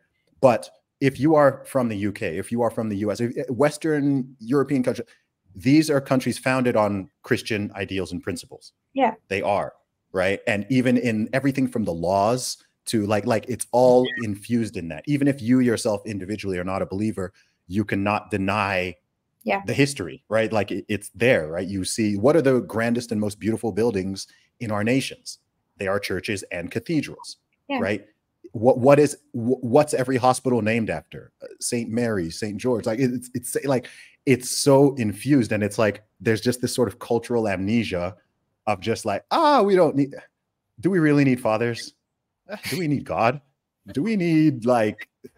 Do kids even need 2 parents? Are there even 2 genders? Like, I think that's why it's so deranging. You know, Douglas Murray talks about this, right? You know, it's just deranging because the platform is very wobbly because the you know, like all these things just keep getting attacked. Like truth itself is under attack, right? Is there really truth? Isn't there like your truth and my truth? And it's like overthinking, like you were saying, focus on the self, like all of these things, whether it's why relationships aren't working, or whether it's like mental health issues, or even like the gender dysphoria, trans stuff. So much of it is having the comfort and the time to think so much about yourself that it just drives people to the absolute extreme of every issue. Like there's so many studies showing that actually, you know, caring for other people is what makes people happy. We know that is what helps our well-being, but for some reason we think we're going to find happiness or like true empowerment or our true identity if we just keep thinking about ourselves. Like I always think like this generation is the most focused on the self than any other generation, and yet we're also the most anxious, depressed, confused about our identity, whatever it is, than ever before. So there's clearly something in that. Yeah, it's interesting because to me that's not a despite, it's a because. Yes, yeah. Say, right. It's like, you know, this is why I use the term, you know, like sort of fat, happy, and complacent, because you know what, you know, people use the term first world problems. And the reason people say that is because if you go to parts of the world where people are still genuinely struggling to meet the basics, these conversations are not happening. This is not a thing. No one's questioning how many genders there are. Nobody's questioning what is a woman, what is a man, is marriage a good thing? Should we reproduce? Like none of these things, it's freaking obvious, right? And it's funny for me because, you know, with my background, I grew up with heavy exposure to 4 quite drastically different cultures. So my family is from Nigeria. Both parents, you know, all wider family were from Nigeria. I was born in the UK, so I'm British. I grew up in Saudi Arabia, and I went to an American school and was surrounded by Americans. And even now, many years later, you know, my biggest audience for my music, my podcast, everything I do, it's America. I spend a lot of time in the US. So it's interesting for me because in some ways, I'm very Western, and in some ways, absolutely not. Right. So like, I kind of pick and choose from the best of each of these worlds, right? I look at Nigeria, I look at Saudi Arabia, and I'm like, what are the things that these cultures are getting right? What are the things that like they're really getting right and are really solid and stable and whatever? And then I look at the West and I'm like, okay, what are the things that are really good about the USA? Even if I compare the US and UK, there's things that are in the UK that I think are way better than in the US. And there's things in the US that I think are way better than in the UK. So when I form my worldview, or when I travel to any country I travel to, I'm always sort of mentally observing and cherry picking the things that are functioning and the things that are not functioning. So my worldview isn't kind of like a simple sort of right wing or left wing worldview, or simply like, you know, conservative or Republican or Democrat or Tory or whatever. It's this sort of hybrid of like, okay, I'm very, you know, generally very, you know, pro liberty and freedom and government, not be overbearing and get involved in all our stuff and whatever, but also having very strong moral, cultural, social boundaries and values and aspirations and things that we can collectively believe are inherently good and that we're striving towards. Right. And I think that if you were to go back a few decades ago, I think both the UK and USA, right? I think if you go back a few decades ago, I like to say that in the sort of, you know, these were not at perfect time periods, but I often say that like, I think the balance was about right in the 90s. Right? Like there was this balance between liberalism and conservatism that was like optimal. I think if you look at, I'm a big fan of Central and Eastern European countries because I think they've still got this balance.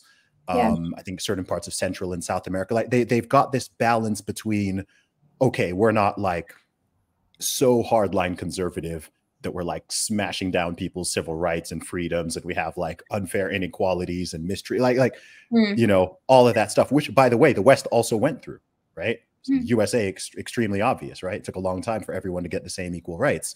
But also we're not going to go so far left that we're like trying to abolish genders, and we're trying to like, we're just navel gazing on all these issues, and you know, there's no truth and everything is feelings, and we can't even be honest because it might upset people, and we need to change the language, and we need to police this. And it's I don't know, maybe all of human history, we've always struggled to find balance as societies. It's funny because it's like in the West, we've got amazing thing that we view each other as individuals, and we have individual ambitions, and you know, it's not like we're viewed as identity group. Well, we didn't used to be, we are now. but then so there's great aspect to individualism, but then it's just become so distorted to the point where we have no collectivist kind of inkling within us, where we're like, okay, I'm going to put myself second.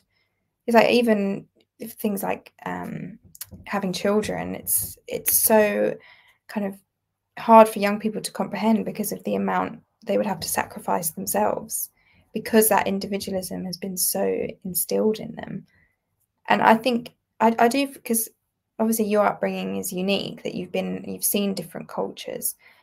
But I do kind of feel for young people who've only grown up in this hyper individualistic Western society, because from every angle, you're just being told, put yourself first, you know, never, you know, cut out anyone who's toxic, never take on any responsibility that's like bad for your mental health. And I think if you've not seen like traditional collectivist culture, you don't even know that that's a thing. It's just not your natural way of viewing the world. So I do kind of think we're almost victims of that culture in a sense, because we're missing out on meaningful things because we've had it so drilled into us. Put yourself first, put yourself first. And so many of us are going to miss out on children or marriage or whatever it is that, you know, takes some sacrifice of the self. I agree with you totally on that, Freya. I've said this before on another podcast. I think the two values that need to be brought back, man, I might add a third one. I've talked about accountability already, but I think two values, and it's interesting because when I listen to conversations or I hear public discourse, there's two words I notice that I almost never hear anymore. And I think if you were to just rewind a few decades ago, you would have heard them very often, whether you're an American or you're a Brit. And those values are honor and duty. I don't hear those conversations. I hear about rights. I sometimes hear about responsibility. I hear about, you know, freedom. I hear about liberty. I hear about free speech. But this concept that as human beings that we have, that we should be honorable, and so there's some things we just shouldn't do because they're dishonorable. Right? Yeah. There's things, yes, so that the concept of honor has gone out the window. And then the idea of duty, the idea that, look, you're not always, individualism is good to a degree, right? I'm very individualistic in certain ways, but I feel very strong duties, right? I have certain duties of things I should do and things that I should not do. And there's a certain code of honor, right? I carry my family name. Yeah. Right. So when I act in the world, I'm not just Zuby, right? I'm from a giant family, right? So I would not want to bring dishonor upon not just myself, but my family name. And I think, again, that's something that concept is like so foreign to most young Westerners. But these are the boundaries that outside the sort of legal system have always kept societies functioning and kept people in place. The idea of, no, you don't do that, right? That's dishonorable. You don't say that, right? That's not the honorable thing to do. Hey, look, sometimes you're not going to get your own way. Sometimes you do have to sacrifice your short-term pleasure or hedonism or whatever it is for a greater good, for a greater goal. I think this got weaponized against people in the pandemic. Maybe that's the only time I'd like kind of seen it come out again, right? They sort of weaponized these old ideas. But I think this comes back into the conversations of, you know, how men and women should behave towards each other, people's attitudes towards marriage, people's attitudes towards bringing a child. Look, I'm not a parent yet. In the next few years, I'm almost certain I will be. But I recognize that, look, I've been self-employed since 2011. I haven't had a boss, a manager. Like, what I do what I want. I travel where I want, whatever city, whatever country. I'm like very much a free bird. I'm very hyper conscious and aware that when I get married and have a family and bring children into the world, I'll still be doing some of the things I'm doing, but I'm going to have a duty. I'm going to have to take on this greater duty, this greater responsibility, because it's not just me. I now have dependents. I've got people relying on me. So I've got a duty, and I'm going to need to sacrifice. I'm sure there will be things that I'm like, oh, like it would have been fun to do that, but I have to make the sacrifice because the duty takes precedence over all the little things that I want to do or all the fun things I want. And I really think that needs to come back. I think the idea of, I do think it should be, if a man or a woman leaves a marriage and breaks their contract because some frivolous reason, right? Some nonsense, not some extreme situation, some nonsense, right? Like that should be frowned upon. Yeah. That should be considered, it should be considered dishonorable. I'm not saying like, you exile this person off to an island or something, but like, it shouldn't just be the case that like, oh yeah, you go, yeah, you reinforce that attitude, you reinforce the bad behaviors, you reward people for being dishonorable, right? I don't think that's good. And you see it across everything, even just with you see it with politicians, you see it with the media, you see it with everyday people. Like people are okay with lying. You're not meant to lie. Not to pick it, like it's immoral and also it's dishonorable. There should just be a code of conduct. Look, like Jordan Peterson says, tell the truth or at least don't lie. Yeah. I'm very much a man of my word. If I give someone my word, if I make a promise, if I say something, I will abide by it. I will do my best to pursue the truth and to tell the truth. I'm not going to sit here on a podcast. I'm not going to sit there on Twitter. I'm not going to sit there in front of your face or anyone else's face and just lie to you and say things that I know we're not. And it's just because, again, it's become so normalized to do that. And no one wants to call it out and go, wait, hang on. No, you can't just like, you run a newspaper. You can't just be publishing false articles and misleading headlines or whatever. You're a politician. You say you're going to do something. We're going to hold your feet to the fire and you stand by your word. And there's just no accountability. There's no honor. There's no duty. There's all these things are just imploding. And I think that's kind of a common thread throughout all of these problems. And I think the culture gives you excuses now. Like, if you behave in a way that's, you're not maintaining your duty to someone, you're not being respectful, there's feminism saying, oh, that's empowering. There's a way to spin that. But there's also like this therapy culture, which hands you all of these excuses. You were traumatized, you have this diagnosis, and I don't think that helps young people. I don't think it serves young people because it gives us endless reasons to say, this is why I fell short. This is why I let someone down. Even things like, I didn't break up with someone properly. I just ghosted them because of my anxiety or something. They just hand us a load of reasons why we can avoid that duty. But I do think sometimes it's just you owe someone something out of decency and respect. And we don't have the language for that anymore because we don't have religion. So when someone says that, you can so easily rationalize them out of it. You can say, well, you don't know them. You never have to speak to them again. You can just ghost them.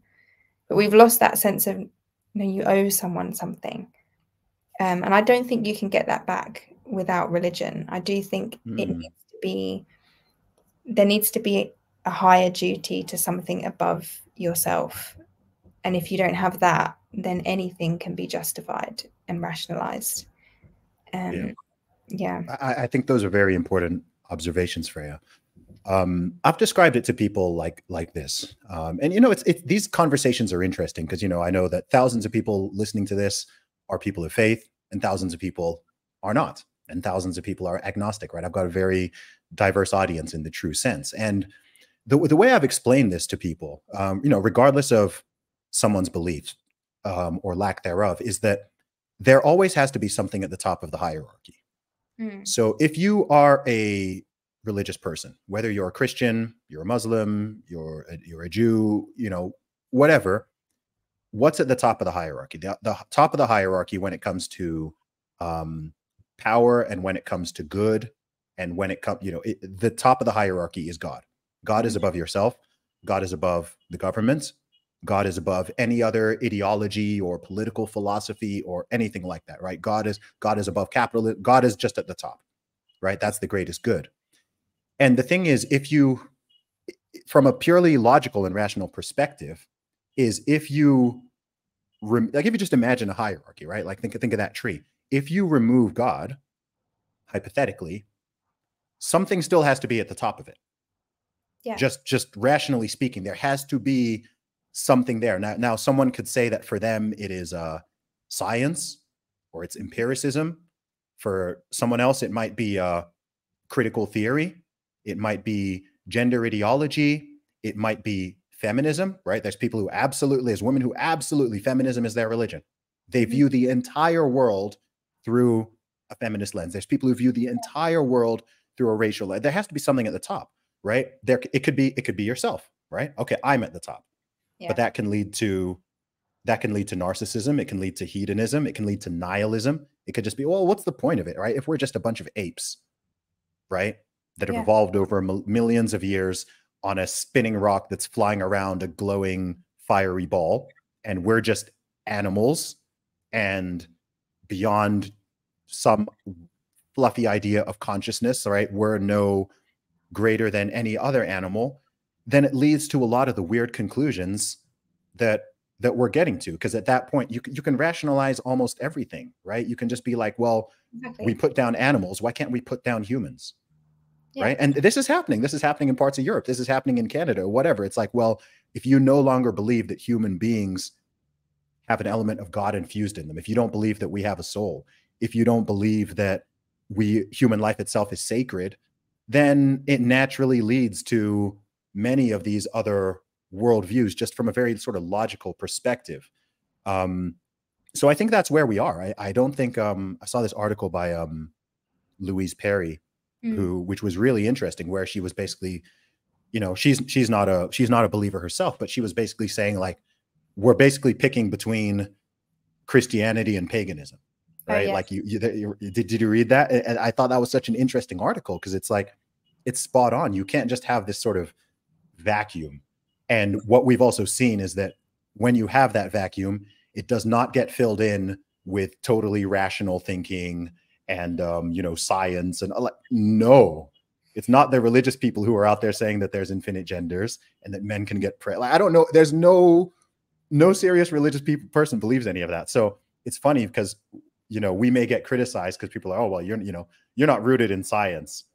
And then at the same time, you've got people like freaking Neil deGrasse Tyson and all these like science people who are out there talking about, like, well, yeah, a woman can have a penis and a man can get pregnant. And I'm like, or all the COVID stuff. And I'm just like, wait, this makes, you think this is scientific and rational and logical the way that you're behaving? So, you can't, the truth is you can't get the religiosity out of human beings. We're religious creatures, and something's always going to be in there. And you're right about the, anything can be rationalized, which is why some of these arguments, there's like top academics arguing these things, and they've reached there through kind of rationalizing, through some sort of logic. They reach these conclusions like, there's no such thing as biological sex, something like that. And you can see how people would be drawn to it, because they are kind of using rationality in a way. But it's like you said, anything can be rationalized. And where do we end up? Yeah. I've had conversations with people, and there are quote unquote moral and ethical philosophers, hello, Peter Singer, who rationalize and justify infanticide.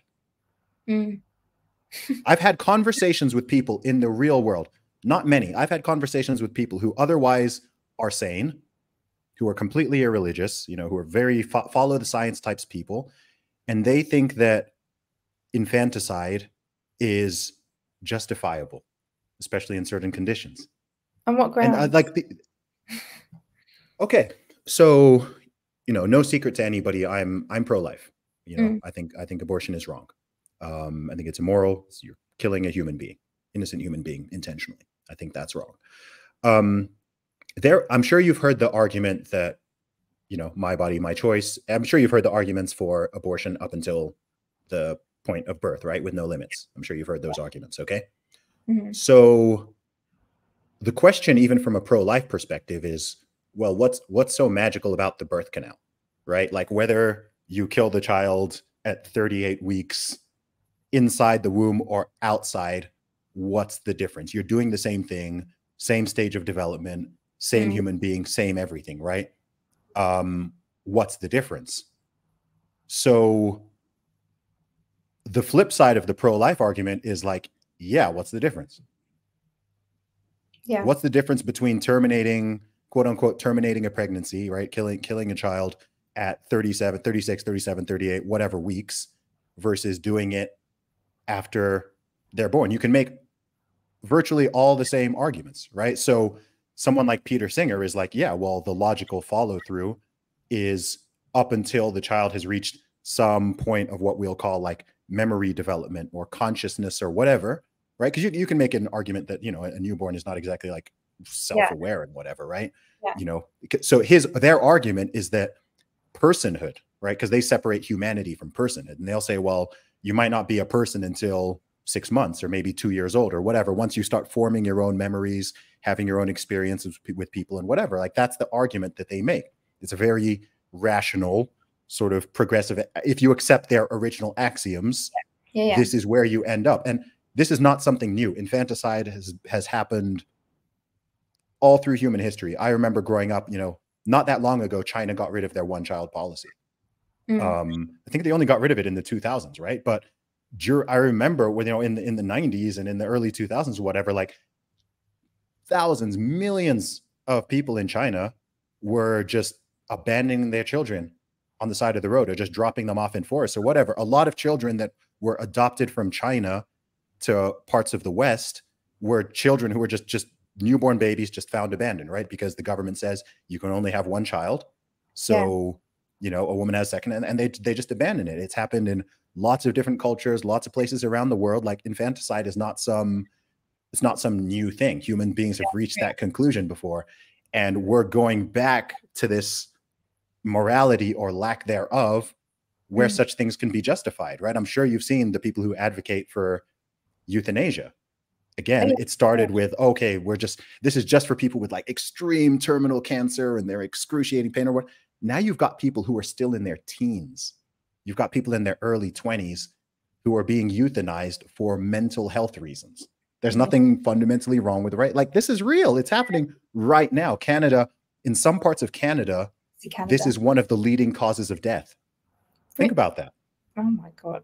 Yeah. There's parts of Canada where they call it MAID, medical assistance in dying. Yeah. There's parts of Canada where thousands of people, right? It's being recommended to like, you're a military veteran with PTSD or whatever. Like they literally will recommend, well, here's one option. And I'm just like, okay, like we're going dark. Like this is dark. I know there's people, I've had conversations with people who think that, hey, this is okay. And, you know, or that's like the ultimate freedom, right? If you have all these other freedoms, you should be allowed to decide when and how you die and whatever. And this is when I'm just like, yo, this is not the society and culture I want to live in, right? Like I'm not, we're on a very dark path. Once you start justifying this stuff and arguing for it and rationalizing it, whatever your belief system, I'm just like, guys, can we not at least say like, this is not a good, we're starting to get into like very dark, like very, very dark territory. Because it's always the issues that start from a place of compassion. The compassion just gets like, you feel compassionate for someone with terminal cancer, which leads you to justify euthanasia, which leads to this extreme position. And then it's the same with the kind of trans debates. Like you have compassion for young people who've got gender dysphoria, which leads you on to completely denying that biological sex exists.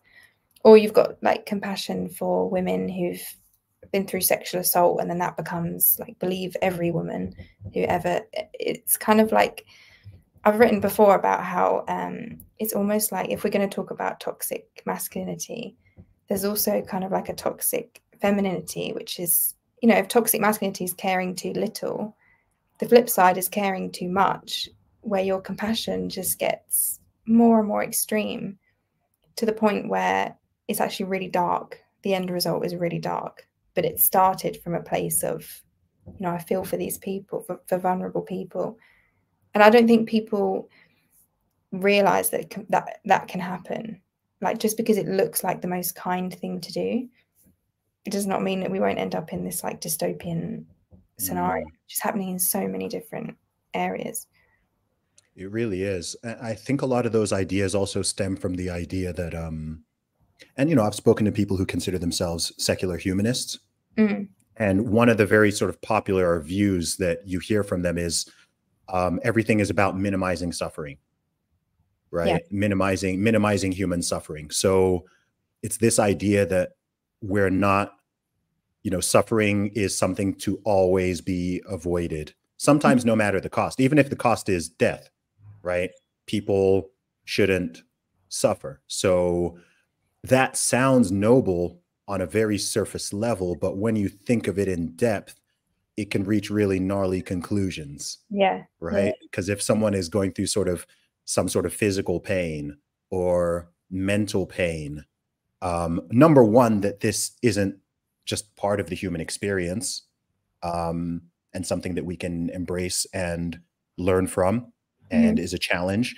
But then it's just like, okay, well, we need to alleviate that at all costs, right? So if some, you know, you can take the more mild examples, right? You brought up gender dysphoria. So the whole idea of this like affirming thing is, look, this person is suffering with this idea or this identity crisis. Yeah. Therefore, we need to alleviate the suffering. Therefore, we need to affirm their delusion. We need to now deny reality. We need to go against biology. We need to start like doing these experiments, whether this is hormonal or whether this is surgical or whether this is the language that people use, whatever it is, we need to do so I agree with you that it's like taking a positive human instinct, which is compassion, but then sort of like hijacking it and taking it to such an extreme that you now start doing really sometimes just silly things, but oftentimes like really dark and morbid things where it's like, oh, well, this person is really suffering with depression and PTSD and all these other things. And, you know, wouldn't the kind thing be for them to just like, you know, end it all?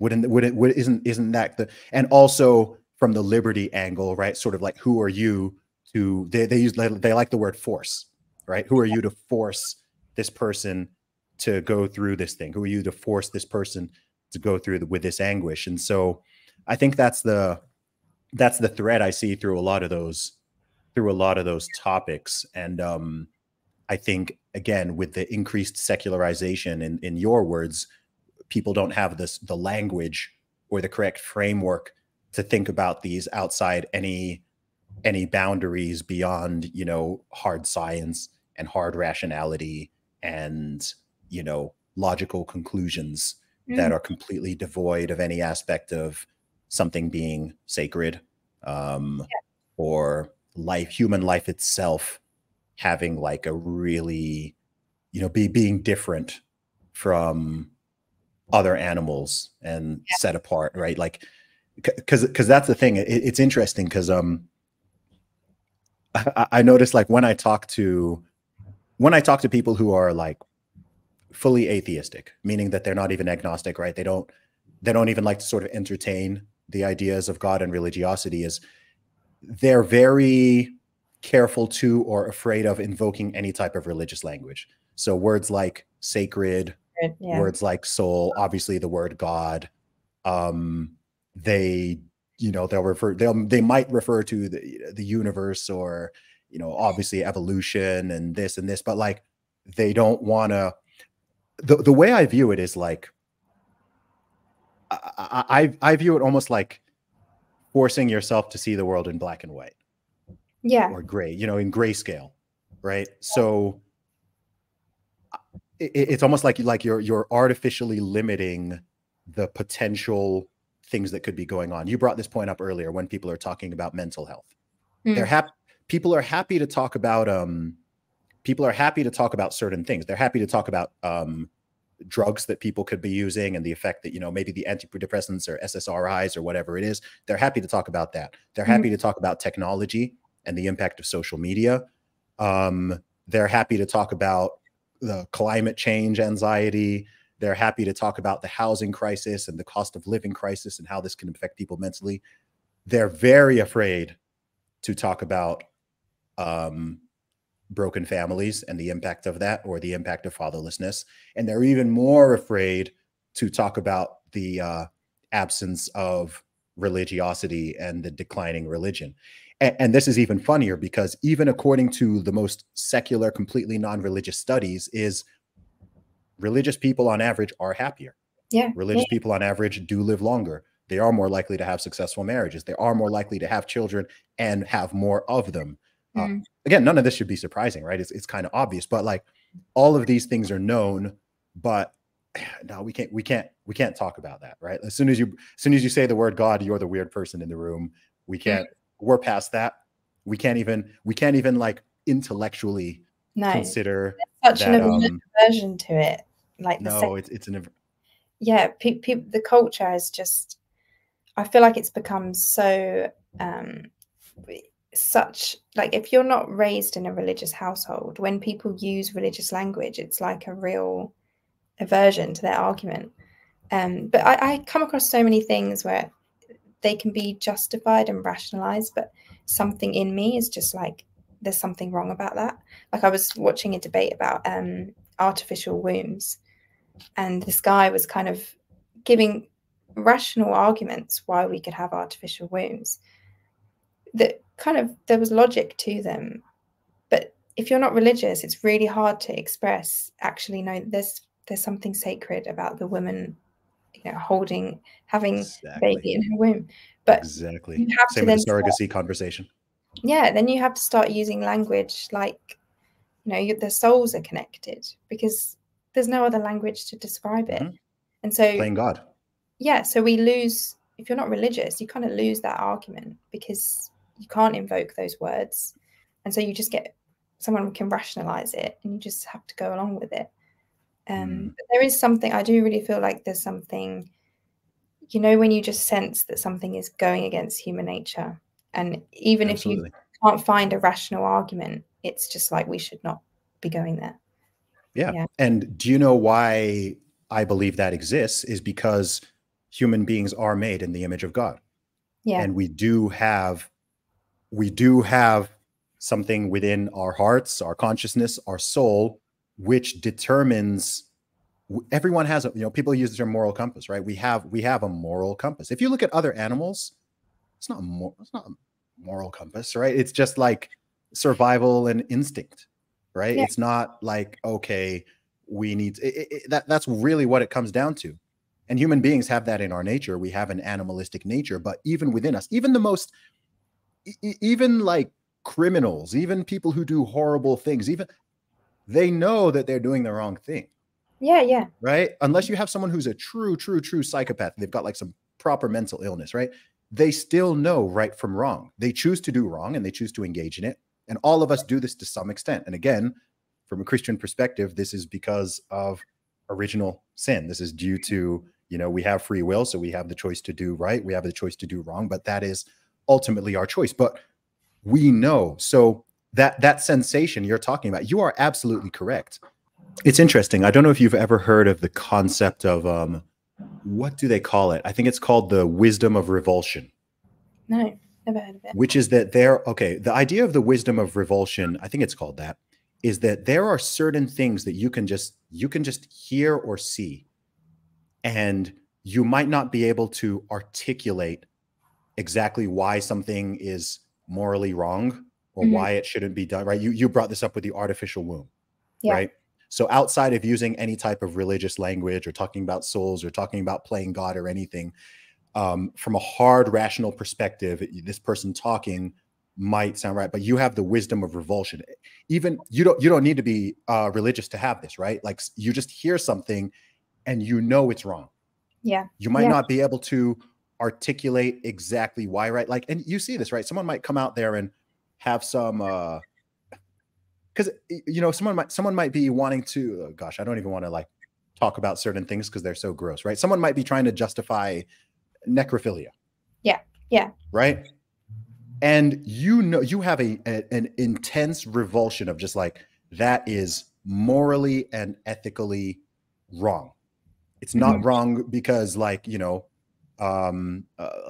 consent or harm or like it's just like, no, that's wrong. That's disgusting. You don't start transplanting human wombs. You don't start just like, do like some of the surgeries that they're doing with like this transgenders. Like I don't know if you've ever actually seen like what they really do. It's like, no, like this is not right.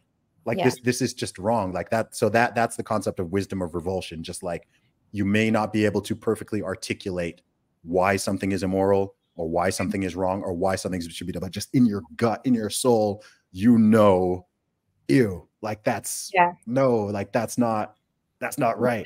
Have you read Jonathan Haidt's book? I think is it in The Righteous Mind, where he does examples of that, and some of them are he talks about like siblings, if they had sex with each other, they're not going to have children or anything. What's wrong with it? Yep. And that it can be rationalized out, but easily. Love is love. Consenting adults, like, who, it's none of your business. It's their private lives. Yeah, easy. And then that is what we're seeing with this kind of social liberalism, is that it just keeps going. It just keeps trundling on, justifying everything and rationalizing each next step.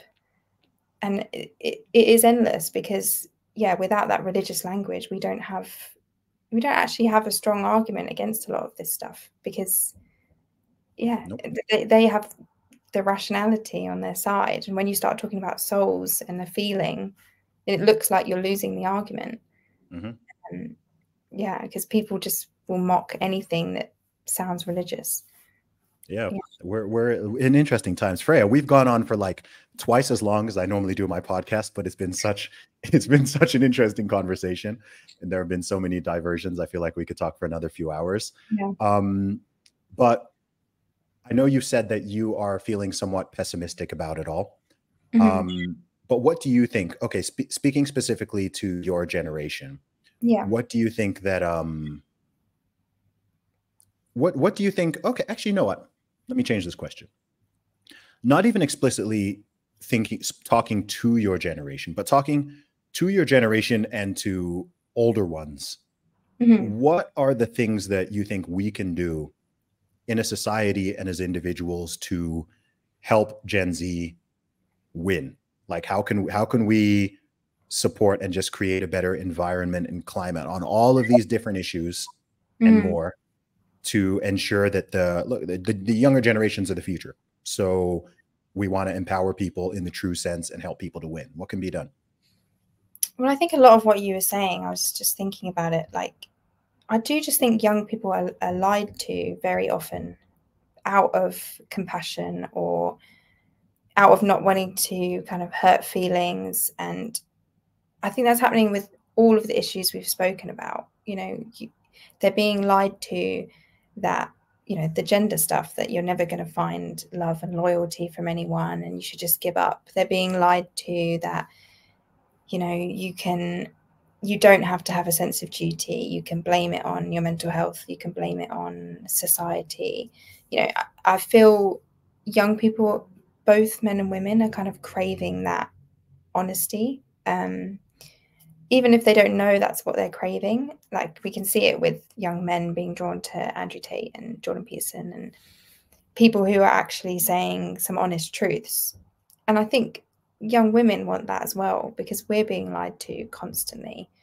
We're being told that empowerment is, like we said, being some toxic girl boss man with all those traits. We're being told that we'll be happier if we never commit to anyone, if we just spend our lives working and buying more stuff instead of actually being selfless and caring for other people. And so I think just in so many aspects of life, young people are not being told the truth about what will make them happy and actually what makes a good person. Because, like all of that feminist stuff telling women that anything they do is empowering and forgivable, I think young people need a bit more like, no, not every hedonistic impulse you have is a good thing. And I think a lot of it comes down to older generations being kind of more involved in the lives of younger generations. So we have like this decline in intergenerational living, extended families. So young people aren't growing up with that kind of honest guidance from the older relatives in their family. So I think men need that from fathers, women need that from mothers and matriarchs. And yeah, I think it's missing. I think most narratives in modern life are lying to young people in one way or another. It's very depressing. I know we're gonna make it better. Or it's coming. It's all coming. It's all coming. Yeah, I agree with you 100%. Just to add to that, I would say I think people need to really lead by example. Yes. Yeah. It's I think it's always been popular to criticize younger generations. People, made fun of Gen X and then made fun of millennials, and now it's like, oh, what are these Zoomers up to? But it's like, look, who creates the culture and society and families and nations that young people are born into? Yeah. Right? It's a combination of their parents, their family, the wider society and culture around them. So I think we all have a role to play. I'm a very imperfect man, but I do my best to lead people by example in various things, whether it's health and fitness or entrepreneurship or telling the truth and just speaking honestly about these issues and having these conversations in good faith with people you agree with or disagree with. I do my best to set that example. And I think everyone in their own field, in their own families, in their own nations, in their own neighborhoods, whatever they are, I think older people need to just set a better example. I think that's what it is. Younger generations always learn from older generations. So I think if younger generations are not behaving in good ways or are getting the wrong lessons, we need to all recognize, okay, well, they're getting that from somewhere. So let's shift those narratives. And a bit more, optimism, like we were saying about, the benefits of marriage and the joys of it and the kind of things that young people can aspire to that have deeper meaning, making those things attractive. I think, like I was saying, matriarchs and father figures for men who are glamorizing, real things that do actually enrich your life, whether it's family or community or faith, things that aren't as sexy to kind of sell to young people, but we know through so many studies, through so much research, that is actually what would make us happy. Amen. Freya, where can people find and follow you online? They can find me on Twitter. It's Freya India A, or they can go to freyaindia.co.uk, which is my Substack. Awesome. Been so good to talk to you. It's been a really insightful conversation, and keep fighting the good fight. Thank you. I will. You too.